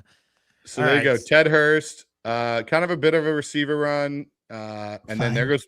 Well, that's why he went before Jadarian Price. It was Cleveland. Yep. That's accurate. Tracks. I think that's accurate. It's so funny that Price is like, fall on this. I know to mock, and this sometimes happens, but people are mocking him to, I think it was like Schrager and Jeremiah saying 32nd to the Seahawks. So interesting. All right. That's interesting. That would be scary with Baker. Yeah. That could be interesting. So Jadarian Price ends up in Chicago, and we have pick 96 here. And then we come right back around and start the 4th round. Well, boys, I got to tell you, I feel great about our draft day. I feel great about this. I would love in the next 2 picks to get our running back. All right, so let's look at offense and running back. So it's Emmett Johnson and it's Jonah Coleman. It's one of those two right now. You got your pick of the litter at this point. Okay, so Adam, either we pick a dude now or we let the guys decide it, and if they're still both there at 101, cool. They might both go, but what do you think? I know. I mean, I like Emmett. You like Emmett. I like Jonah. I do. I would pull. I like them both, and you can talk me into either. But just prior to our conversation, Bryce, you've sold me a bit more on Coleman, and I liked him coming in. I'm going to stick to my guns. I really like Emmett Johnson. I really do think that that's going to be a guy that can help this run game a ton. I love his style. I love his attitude. I would say if we could pull the trigger on Johnson here, I'd be really excited about it. Let's do it. Let's make him a Seahawk. Okay. Emmett Johnson it is. And we really like Jonah Coleman too. So it's all good. It's like maybe you swap that in your brain and don't throw tomatoes at us, crowd. But I like Emmett, man. So Jake Slaughter, Austin Barber, Garrett Nussmeier. Wow. Will Howard and Garrett Nussmeier are now in the Pittsburgh Steelers quarterback. Will Howard's a better quarterback. I know he is. That's the funny thing here. All right. So I think this, to be honest, round 4 here might be the opportunity to take one of our corners here. Okay. I do have one question. Is Lee Hunter available, D tackle out of Texas Tech? Ooh. He is not. Dang it. Okay. So one guy to take a look at, guys, if you're looking at D tackle later on, that I think could be interesting is Rayshon Benny here from Michigan. Okay. Speaking of Michigan, is Barham still kicking? Last chance to take him probably before he's off the board. I think there's enough corners left that we could take Barham here. I don't mind that at all. I've watched that guy play for a couple of years now. I think he's a dude that is like kind of fits what I think he likes doing. And you got to imagine that Mike's got an idea or two about this guy and ties back to Michigan. Look at that spider chart. He's off the board. He's off the board. Yeah. You got all the explosive, the pursuit, the power. It's all there. The bend's there with the power, which is something, the agility and the twitch. This is a guy, man. This could be your next Eric Hall. Guy right here. This guy right here. Yeah. Yeah. Let's make him a Seahawk today. Let's give him a call. Let's have an awkward call from one of the other people other than John Schneider to give Barham a call. Yeah. All right. So we'll take Barham here. I like our draft boys. I feel like our next pick is up here at 142. All right, so second pick of the 5th round. That's actually an ideal situation to be at the top of these rather than the bottom of these. Mm-hmm. Well, we've really navigated the board well. So here we go. So there's Kevin Coleman's an interesting receiver if we want to go that way, but let's take a look at our corners and see how far that thing has dropped. Ooh, the corner market went. It went hard. That cliff hit. TJ Hall's an interesting guy. I don't know if I'm taking him at 196. 142. Our next pick's 188. I think you can get him or Fuller, and you're getting them roughly in that kind of, UDFA kind of area. Linebackers, like, again, a group that I don't think you have to add to in this draft, or you can get UDFAs out of it to bring in and bring more. Yeah, we're pretty darn deep at linebacker, right? I mean, so and young. It's not like it's deep and old. It's between Drake and Tyrese and others. Like, we're pretty young there still. Yeah, don't forget about Tyrese for sure. Yeah, I think I'm good at linebacker. We're starting to get to that point in the draft where a lot of these guys are like, well, cool, we'll see if it works out, but more likely than not, in 3 years, we will not remember their names. Is this, to me, this is a good shot, a good place to take a flyer on a wide receiver that might have a special trait or two. Is there anybody? Kendrick Law, or Josh Cameron are one of the two guys I'm thinking here. So Law, 5'11", 203. So he's a little bit of a bigger receiver. Not small. But when you look at his testing, we're talking about a guy that his RAS was a 9.6. But when you look at his traits, like, he's a guy after the ball's in his hand can make plays. So that's one thing with him. That's one thing with him. Again, he's a guy that, I look at and I go, he hasn't had a lot of visits, but 5th round, kind of interesting. His stats coming out. This is what he did, home and away. He was, it's the 5th round, man. If you could get a dude and he could potentially, if Horton ends up still being injured and you could bring in some more competition there. I like it, Bryce. Great that you had the more depth knowledge that Adam and I have at this moment. I'm in, man. I'm in on him. This is the other guy I was telling you about, Cameron. 6'1.5", 220. Little beef. So another guy, he's a bit different than anything we have. That's why I kind of like him, because we talk about the Jake Bobo effect and blocking and those type of things in this offense. Well, Torrey Horton is not all of a sudden going to put on 15, 20 pounds worth of muscle. No. We don't have Derek Young anymore. Cody White isn't exactly a big receiver in that sense. So when I look at guys like, he's kind of uniquely built, right? Like they talk about, but one thing I picked up at Mobile with him, doing the one-on-ones, doing the routes with the DBs coveraging, he has strong hands. He doesn't drop very many things, but it is hard to get him on the ground. I actually legitimately thought, guys, when I first saw him, that he was a tight end. I was like, why is this tight end running out as a split end as a receiver? Would you say he's more physical than the Law? Yes, he is a more physical receiver than Law, I would in my vote opinion. for this, because this also could be a very good special teams contributor. And if you want to stay at the top of the league in special teams, a guy like this could be somebody who covers kicks and punts very well. Yeah. So, well, you know what? That's good too. That kind of settles it. What'd you want to say, Bryce? Well, that's just kind of when I look at his size, right? You look at his Senior Bowl, you look at his size here. We're talking about a guy that's 220. He's got, again, he's in the big arms as well, above average. He's a guy, I think that, he's just different. He's not the same. We're not carbon copying. He potentially gives you a little bit. So he's a guy for me, I think, that's kind of interesting here. It's really a toss up. I like the idea. Like, one side for me would say, pick the dude who creates more separation, because that's what stands out for NFL wide receivers. However, it's the 5th round, and restocking the pantry for special teams, and that you might get a different type of wide receiver, I think for me wins the argument that Adam made. So that you started to make, Bryce. So I would take Cameron. So Cameron runs a 4.6 540, just to give you guys context. A little sluggish. And a little sluggish. Like, he's not Mr. Speed Burner. So I'm just going to pull up Laws here. So we have some comparison, because Law's still over 200 pounds. Law's a 4.45. Well, that's a lot faster. How about Coleman? How fast is our boy? Kevin Coleman. Yeah. Well, that was Law. Sorry, Law. Okay, that's who you're saying. Law's a 4-4. Yeah, Law's the one. Law's a bit faster. Right. Yeah. Well, quite a bit faster. Yeah. I mean, it depends on what you're after, Adam. If you're after, I like the idea of the backing up your special teams, but Law is obviously just a quicker dude.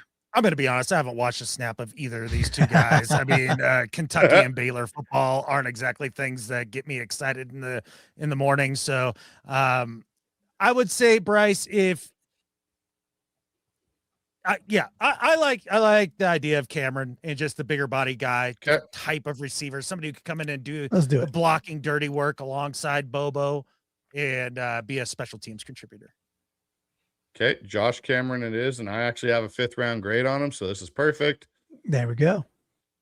So you got your receiver, and now you kind of got your luxury pick at 188, kind of whatever the board speaks to you guys here. So when we go and we look, there's a quarterback, Cole Payton, couple receivers, D tackle. So I had Ali Pulley on my show. He's an NFL reporter, and one thing he's through his sources is that Sapir is a guy that might be a late round steal. Now, obviously a name, Florida is his son, yeah. 6'2", 237. He's an interesting guy. He's got really good balance. He's got a good motor. He's a little bit kind of, bench 28 reps. Again, a guy that I think is kind of interesting as, again, a late round flyer type dude. Like he kind of fits almost that Melvin Ingram kind of build a little bit. Great comp. Yeah. I did watch a bit of him randomly when I was watching some other tape, and he popped off. He makes plays, and you get him late in the draft here. He's built too, man. Like I think he's 270. Yeah, he's a monster. I like it. Yeah. I've got a 6th round grade on him, and that's right in the ballpark of where he kind of is here for me. And I think he's a guy you take a flyer on and you add to that edge group. So just to go over, we've got Barham, who's a little bit more on that explosive, but there's never a problem double dipping, I think, in some respects late in the draft when you're throwing things at the wall and seeing. Maybe he beats out a Connor O'Toole this year. Who knows? Any other where you guys want to look? I'd take Sapp for sure. After watching him a little bit, that's somebody that I actually know a little bit about this late in the draft. Yeah, no, I don't have dudes I could pull from my banks on this one at this point. So I'm fine with it. And we accumulated more picks so we could take flyers. So great. Sap it is. All right. Sap it is. Okay. That ends our draft for us, guys. That was our last pick of this draft. I'm actually very happy how this board kind of turned out. It's a different draft, right? I mean, look, I know people go gaga for BPA. I know that's what the people thump that and say you have to do this. And, to me, there's potentially 3 starters on that board. I think there's 2. I think there's 2 starters on that board. And when you're taking 6 dudes, that's pretty good. And I think you got a potential with Kilgore to really come in and compete at safety. And I like the safety room. I think it's good, but I really want competition there. And then we took some flyers. And if traditional draft analysis gives us a C+, that's how I know that we've done well. So I'm pretty excited about that. And I hope you guys all enjoyed the first and last and only mock draft I will do this entire draft season. Yes, it's not my thing. So I'm honestly happy with this. You did one last year too. Yeah. And like you said earlier, Clinton, if you don't like Emmett Johnson, you like Jonah Coleman better, you can flip them because they were both there. Either war, we're 1,000%. Happy. But I look at this we got a B. We got a B- on our trade, guys. I can't be mad at that. We got a net value of +5. If the Seahawks walked out of the draft with, you're looking at, you added picks, you've got 6 picks now instead of the 4. And you've addressed needs where you got Pregnon, who's probably going to beat out Bradford if he shows up to camp. Kilgore is going to compete with Okada, and you're going to still get a guy that's going to be effective in your defense. Emmett Johnson adds to your running back room. Barham comes in, and I think he's probably a better player right now than potentially Ivy or Connor O'Toole as an edge that can, again, be rotational. Josh Cameron adds to the floor of your receiver room from spot 5, and then take a flyer on Tyreek Sapp being a dude. Like, why not? Like, Yeah. I'm okay with this draft. I'm more than happy with how this draft turned out. What I like about it too is just that, I've watched a decent amount of different Seahawks pundits do their mocks, and we have I feel like a couple of unique names on that board, and that's cool. I want to explore them and get to know them a little bit more too, while we still upgraded absolutely key positions that were in our Super Bowl window, obviously, as champions. Cool. We just upgraded some core positions and maybe replaced a special running back who like I said, one of 5 dudes in the NFL that could do Ken Walker things. Maybe Emmett Johnson comes in and is lights out. I mean, if you could enter a draft with 4 picks and come away with 2 potential starters when you're picking towards the end of every single round, because just to remind everybody, current champions, the Seahawks have won the Super Bowl, and that's why we get to pick late here. I think that would be a home run for John. I dig it. I think it was would. fun. All right, guys. Well, before we get you out of here, we do have some comments that, the Cool. listeners have been watching. There's about 175 watching the show, which is awesome. So appreciate you guys. Hello. So we'll start out with, we got one super chat in here, and that is from Josh the Human for $5. Go sending this super chat to say hello to my guys, Adam and Clinton. Go Hawks. Go Hawks, buddy. He's the man.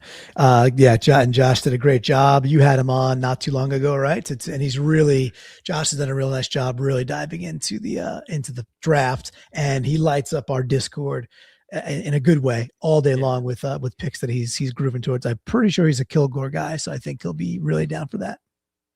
And so Josh now actually does all the draft and analytics on the Hawks Eye podcast. So he's got that awesome. gig now. So he's running with that. Man. And actually, me and Josh are going to be doing a show Wednesday night next week and doing our final Hawks Eye mock draft and all that stuff. And Josh will bring all his insight to that. So really looking forward to that discussion. Great. Thank you for the donation there, Josh.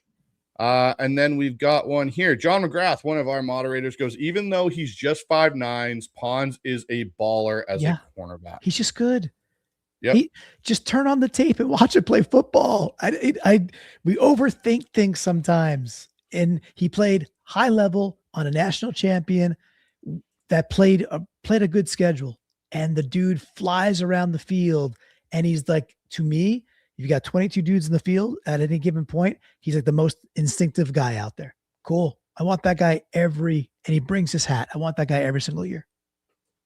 Look, anybody who plays with that sort of intensity and violence and everything when they're a small dude, it's fun to watch. And I think he could fit in nicely with that room. I do as well. I think, again,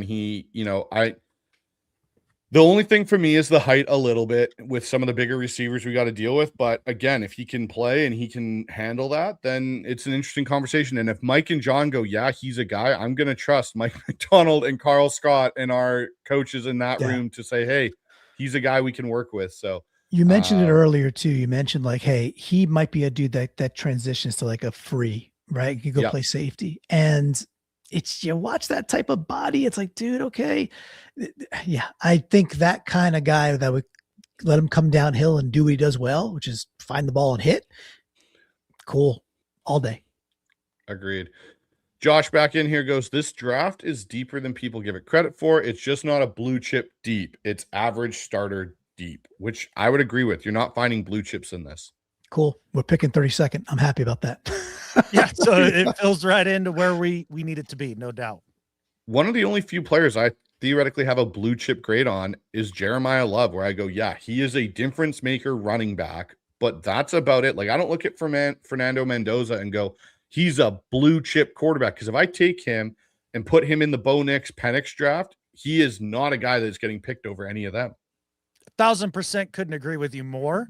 I feel much about Mendoza as I did about Jared Goff in his draft. I was like, yeah, sure, he's the number 1 quarterback, but I mean, we'll see how it goes. And we've seen how it's gone for Jared Goff. He's had some success, he's had some lows, and he's come back to be a very good player. I'm just not sure that you can get away with guys that can't run at least to a slightly above average level. And like Sam actually could get out of things at a slightly above average level. And I just don't think Mendoza's that guy. But as a thrower, a decision maker, timing, all footwork, just the cleanest tape out of all these cornerbacks by far. But as you said, Bryce, gosh, would I take Penix over Mendoza? Ooh, that gets really close. The only reason it's close for me is Penix's knees. Like, if he had good knees, then it wouldn't even be a conversation. Agreed. John back in here goes, Akis would make a great Seahawk. Yeah, Akis is an interesting edge player. I've kind of cooled on him a little bit after going back and watching some more of his tape, and there's some other guys that have stood out to me a little bit more. But again, he's a guy that's an interesting prospect. He's a big dude. He's 6'3", he's 270. Like, he's that big end that, edge that Mike seems to kind of have a liking for. Yep. We got Fro in here, goes, the modular defense that Mike McDonald runs that hides and disguises blitzes don't need an edge as much. This is a true point as well. They don't need, I would only put the extension onto that thought. That is, you don't need that 15 plus sack edge as well. Correct. And that we covered that earlier. You do need a world-class edge setting, run stuffing edge, A1, who gives you some juice. And we have them, but those are the types of dudes that McDonald has proven he could find guys and bring them in and either resurrect career or extend careers. And I don't think that's going to stop, especially if we keep juicing the defensive tackles. Agreed. And this is where I think if Seattle doesn't take an edge in this class, then I'm almost certain Von Miller is coming to Seattle after the draft when it doesn't affect your compensatory picks. Cool. Then it's almost a certain deal that's probably what's in place. Herbicide in here goes, I would trade for Miles. Well, Adam Schefter said there's like a 0% chance that's happening. I would love in a world to be able to trade for Myles Garrett. I just don't think it's realistic. I don't know if John would sell out potentially 3 first-round picks for it. I would be out on this. And look, this is petty, and it probably isn't the best reason to be out on it, but this does bother me. What was it, 2 off seasons ago that he was, yelling at the rafters, I want to be out of here. I want to win. All of that. That's my priority. Lies to Rich Eisen's face, tells him that's what he's going to do. He's never going to be a Brown. And then they flash a bunch of dollar bills in front of his face, which he would get. He'd get wherever anyway. else he goes. Yep. And he still stays with the Browns. I'm sorry. That bothers me in a way that I can't really put into words, and to exchange that sort of capital that you would need to get for Myles Garrett. I don't know, man. I don't like it. I don't like it. Look, he's a future Hall of Famer. He now holds a sack record. He's sick at what he does. And we just won the Super Bowl proving that you do not need that type of edge in this type of system to win the whole darn thing. So now, would it make those games against the Rams maybe a bit less biting your nails if you had Myles Garrett there that could close it out in like a fourth quarter sack type guy? Yeah, it might.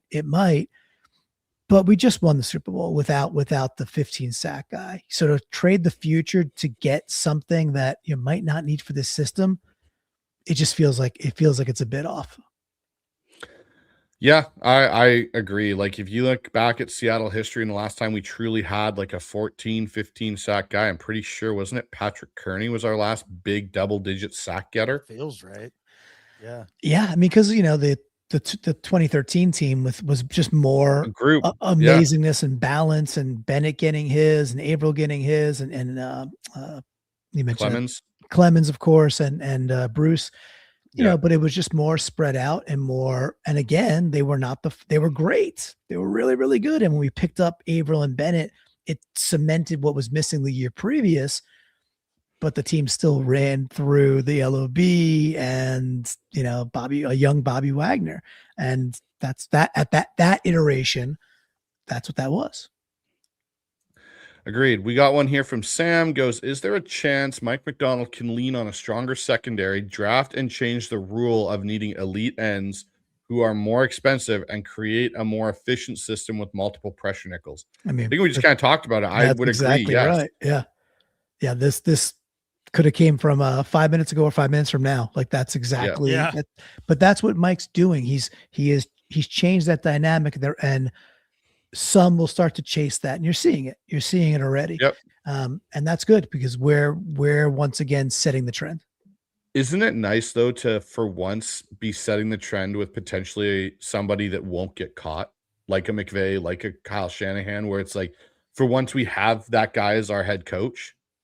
I mean, I would like to think that's the case, and I believe that's the case. Do I know that's the case? No, and none of us do. We all kind of felt like Pete could be this defensive guru for, until he keeled over, right? And eventually the league catches up with you. You only have so many ideas as a human being. Now, Mike Macdonald being a young guy, a very fluid guy, chasing edges, all of that stuff. Could he stay on top and ahead of the curve for the next 10 to 15 years? Absolutely. And would I bet my money on that? Probably. Is that a certainty? Not at all. It's really a cool discussion, right? The first half of the season, the first half of Mike's first season was not good. And it was kind of a little bit predictable, but he just didn't have his dudes, and Ernest Jones was the catalyst that really changed that over. And the year previous, getting Leo in was at this point an absolute coup.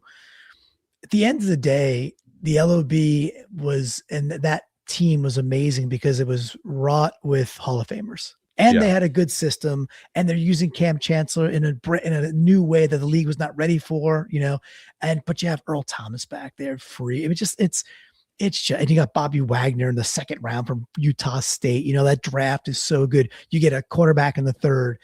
So all that being said, it's like, look, Mike Macdonald will quote unquote run out if he doesn't have a great defensive tackle core, if he doesn't have an Eamon Wari and Devin Witherspoon type, but for the next couple of years, those are our dudes. So gas it. To me, the conversation I think will get really interesting. To your point, when some of these guys leave, when Leo leaves, when Ernest leaves. But the thing I think with Mike that I find so much more interesting than I did with Pete was we had seen Pete's system through college. Like it was similar to what he ran at USC, where he had elite talent, right? Yeah. It carried over to the NFL. And yes, they made a slight change and used Cam Chancellor in a different way. But when he was running those USC teams on defense, he had Troy Polamalu. He had Ray Malaluga and Clay Matthews and Brian Cushing. Like he had talent.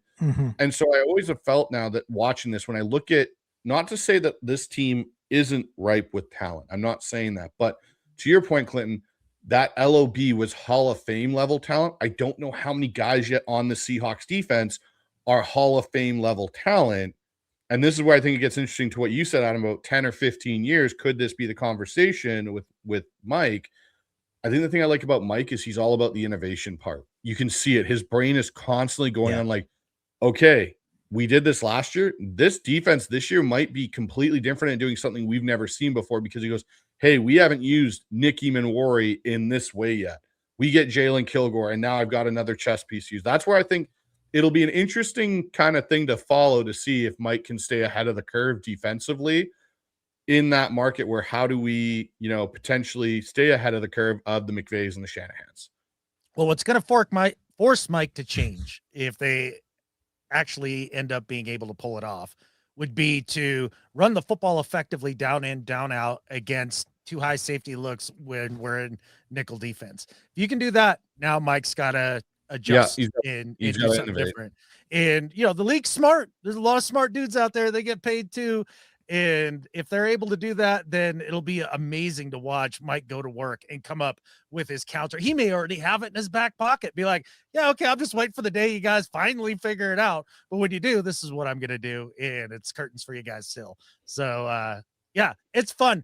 He's a mastermind and a savant and somebody that just eats and breathes it. And you feel like if anybody has a chance to be able to continue the trend of being at the top of the league in defense, it's Mike Macdonald. Yeah, well said. All right, got one in here from Fro. Bryce, you can't even just lie to me as to where you got that hat. Okay. I found out where I got this hat. My wife got this hat because she purchases all of my hats. It was at a Lids, but unfortunately, it is now discontinued, so you can't get this hat anymore. It was a last year's special hat, apparently, and she found it on like the $20 rack where she finds a lot of these kind of cool Seahawk hats. So, unfortunately, Fro, I'd love to tell you this is where to go and get it from, but they just don't have it anymore. So maybe you can find it and someone has it on eBay. But yeah, that's the unfortunate part. Bryce, I got an idea for you and your listeners. Would you ever consider, like a game worn eBay sale? Game worn by you. You're doing it Hey, live. Maybe game worn Bryce hat and Limited edition. Don't forget. It's limited edition podcast hat. Yeah. Let's see. See, the problem for me, guys, with this hat is I wore this hat the first time I got it. I wore it versus San Francisco, the last game of the season. They won. Yep. I didn't take this hat off the entire playoff run. So it's hard for me to now part with said hat because it's like the game day hat. You can't. I was going to say hard is the wrong word, Bryce. Impossible was the word you're looking for. Do not screw up your Hakara. Keep that hat. We need it. We need it this year. Yeah, I retract my idea. I take my idea back. We got one here from Kev. Goes, let's say Milroe comes into camp and absolutely balls out, shows huge improvement. Do we trade Drew for 2027 picks? I don't think so. I think the reason I say I don't think so is to the point of we're in this window. I don't know if Jalen Milroe can keep this team afloat like a Drew Lock, and that's saying something. But in this system, I think Drew Lock is good enough to win you a game or two if you lose Sam. For that, I don't know if Jalen is yet, even if he balls out in camp. I'm higher on Milroe than most people. I actually had him as QB2 in my draft last year. I think that the criticisms he gets regarding his accuracy are overblown, and you're never as bad as your worst. You're never as good as your best, but that guy has absolute NFL caliber quarterback traits. Oh yeah. And not only that, you take into account his character and the way that he works and the way that he was raised. I do see a world in which he's QB2. Now, does that mean they get rid of Drew Lock for picks? I don't know. I think John Schneider, from his time in Green Bay, he loved keeping the quarterback room stocked full so that you had some trade capital to go out and get some stuff if you actually needed it. And that kind of went away during the Russ era. And I think he's in a different mode now to where he's like, yeah, like Geno for Sam, you bet I'm going to bring in Milroe and then we're going to grab a Drew Lock. And now we've got, 3 guys deep, and it might be hard for him to give that up. So here's a question I'll ask you guys, and this will be an interesting one. Is Jalen Milroe ever the franchise quarterback for the Seahawks? Yes. Okay. I can see Clinton's kind of like, I don't know. I don't know. I'm in that same boat with you, Clinton. I don't know because it depends how Sam does this year. That's part of it. Well, Sam's let me pose it to now. you like this then. Let's say Sam does amazing. He wins another Super Bowl, and then he comes to John Schneider after the Super Bowl, and we've gone back to back, and he says, I want top of the market money. Right. Is that what John's doing? 60 million. Yeah. Right. That's now here's the interesting thing. I don't know for sure. I don't know if that's Sam's demeanor to do that potentially. And the reason I say this, his agent might be, but the reason because the agent, we all know they want to make their money. But the reason why I say that is there's something about Sam that strikes me as he went through so much shit at the beginning of his career. Jets. Took him so long to get the Jets, Panthers to get to this point, and he's finally found a fan base and a franchise that's kind of embraced him. And you could feel that at even the Super Bowl parade. And I get, there's a whole bunch of things that are going on at that particular moment in time, but you just felt it from him. Like he finally kind of loosened up a little bit. And I think finally feels confident in where he is and what he is. I will say he'll ask for a pay raise 100%. I don't know if he'll say, hey, put me in the same market as Josh Allen, Patrick Mahomes, and Joe Burrow. But I definitely think you could be in a conversation where it's like, hey, I want $45 million. I want $47.5 million a year after winning another Super Bowl potentially. And yeah, I think, Adam, at that point, maybe there is a conversation needs to be had on where is Jalen Milroe's development. Yeah. And I think that's why it was genius that they picked up Milroe when they did, because now he has some time to sit and develop and grow, which I feel like is the lost art of NFL QB mentoring, and everybody just wants to grab a guy, throw him in, have immediate success. Gimme now. And that's not the way that it worked almost my entire football watching life. And really, guys need some time to get there. And Sam's absolutely done more than bought you that time because of the fact that he went out, balled out, brought you a chip, maybe brings you two. But I don't think that you can build the type of team that we have now when you pay a guy tier 1 money, whatever that is, even if it's not, tippy top of the market. And especially when your team is built around a defensive head coach, like you got to pay a lot of guys on your defense to have that top tier level defense. If that's where you want to hang your hat on, I have a hard time seeing Sam here, especially if he wins another Super Bowl in like 2 years, 3 years. Like he might just price himself out of Seattle. I'd like to have that problem. That'd be fun. Oh, great. Yeah, that'd be a fun problem to actually have, where that's the conversation we're having. Yeah. Got a couple more here, guys. So we got Fro comes in. I know what our defense will look like pretty much, but under Fleury, I'm curious to see how our offense changes. Yeah, for sure. Have you heard him speak on the QB collective stuff? Have you kind of seen the interviews he's had? A little bit. Yeah. He's an interesting dude. He's very calculated, I think is the term I'd use to describe Fleury, but he's also hard-nosed. Like you all need to be bought in. And I'll say this, the changes I don't think Elijah Arroyo is a ghost this year. Interesting. I think he's been a ghost since we picked him, but that's me throwing a little shade at I didn't like the draft pick, and I'm not a big slot tight end guy. I don't think it really exists. I think if you want a big slot tight end, then go draft a wide receiver. It exists, but it always seems to be fleeting. It's tough. Like Julius Thomas for the Broncos. It's amazing for like a half a beat. And then I want to be wrong. Yeah. I want to see Fleury use him differently, and he open another wrinkle that's there. The Fleury part that we talked about on Seahawkers podcast after we heard him talk a little bit was when Clint Kubiak came in, it was like, we're going to be a wide zone team. I know we are. This, and Mike repeated that. And Mike became the chief repeating officer, which is part of the job. And Fleury was more like, well, it depends on matchups, and it depends. He was a little bit more nuanced. And so it's like, okay, we'll see how that plays out. With Clint, I think it was going to be like, we're going to run wide zone really, really well. And we believe in our ability to perform it better than you could stop it. Well, I'll say this about Fleury. Talks a nice game. I like the pedigree, all the stuff, right?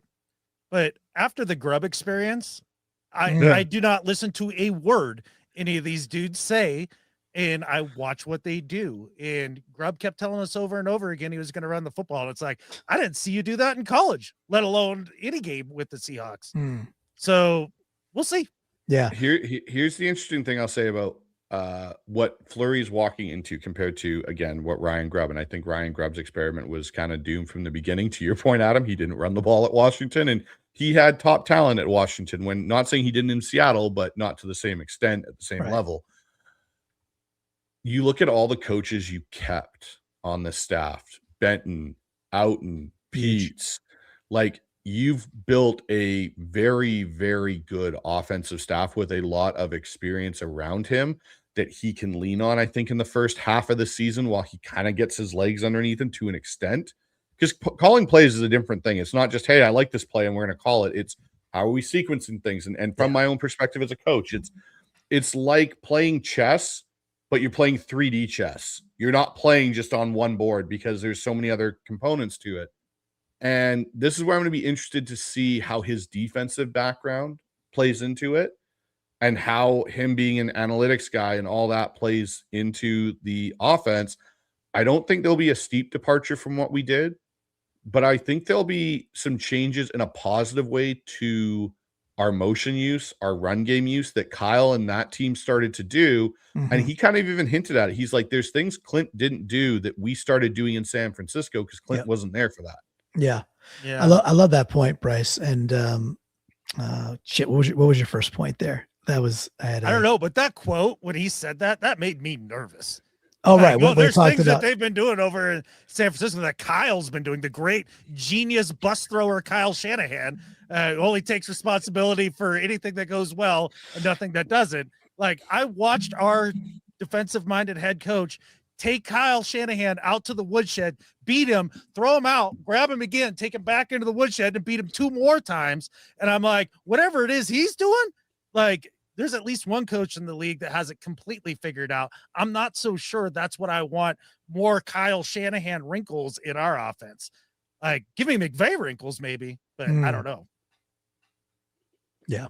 I forgot. Yeah, I forgot my point there, but I happen to agree that with the McVay part, McVay is talk about a dude who's continuously been able to outpace. Truly, the only team that gave us fits. Right, 2 out of the 3 games, we really had a hard time stopping the Rams, and that's stopping Puka. Yeah, well, that's true. That's true. And he's stopping himself this offseason. So yeah.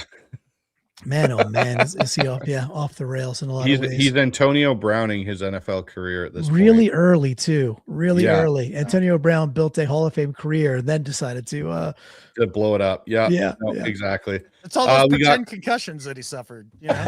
Don't exist.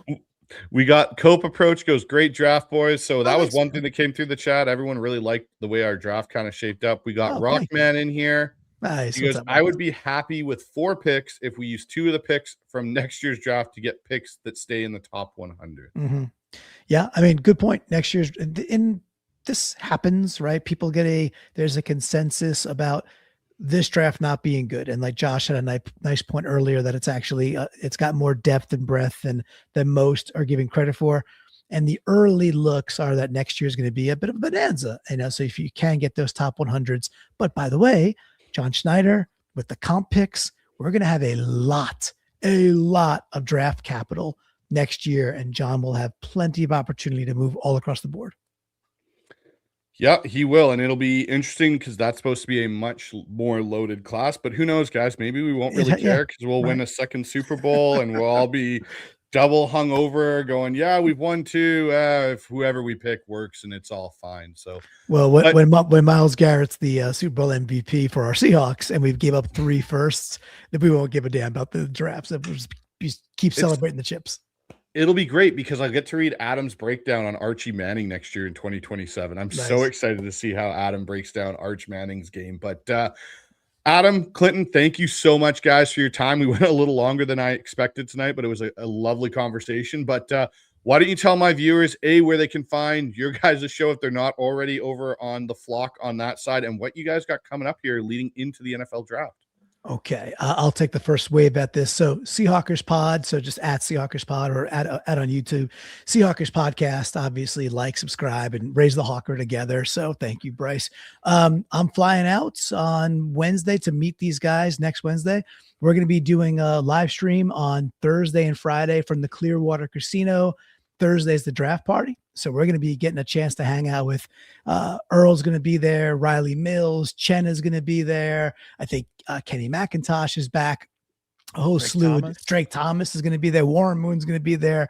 So we're going to get a chance to sit down with all of them live and help us kind of cover the draft from a Seahawks perspective next Thursday. So definitely tune in for that. And then tomorrow we'll probably Earl Thomas. That interview will be out tomorrow as well.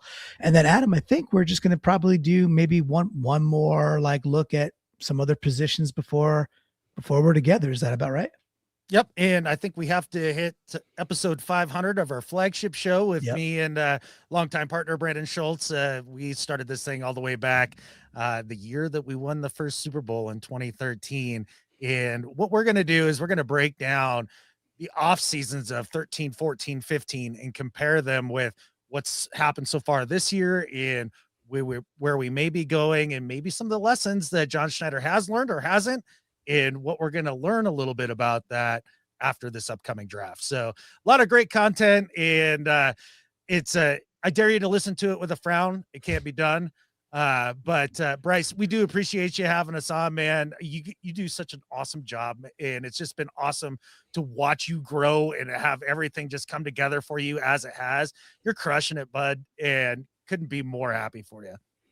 I appreciate it, guys. It's a lot of fun to have, you guys on. And Adam, I've listened to you and Brandon since you did start in 2013. So you're part of the reason I got into this whole podcasting content creation world. So thank you for that. But yeah, guys, I'm going to be paying attention to that. Unfortunately, I'm going to be doing a draft show. So I'm going to be like having yours on the side as I'm recording and doing my own there. So it'll be fun. But yeah, tomorrow on the Hawks Eye here, we got Seahawks Syndicate, myself, Dan Viens, Brandon Kane, Nice. Mookie Alexander. We got our last syndicate show before the draft. So it'll be our final mock drafts, do a couple of different things on that show. So tune in for that around 5:30 Pacific time.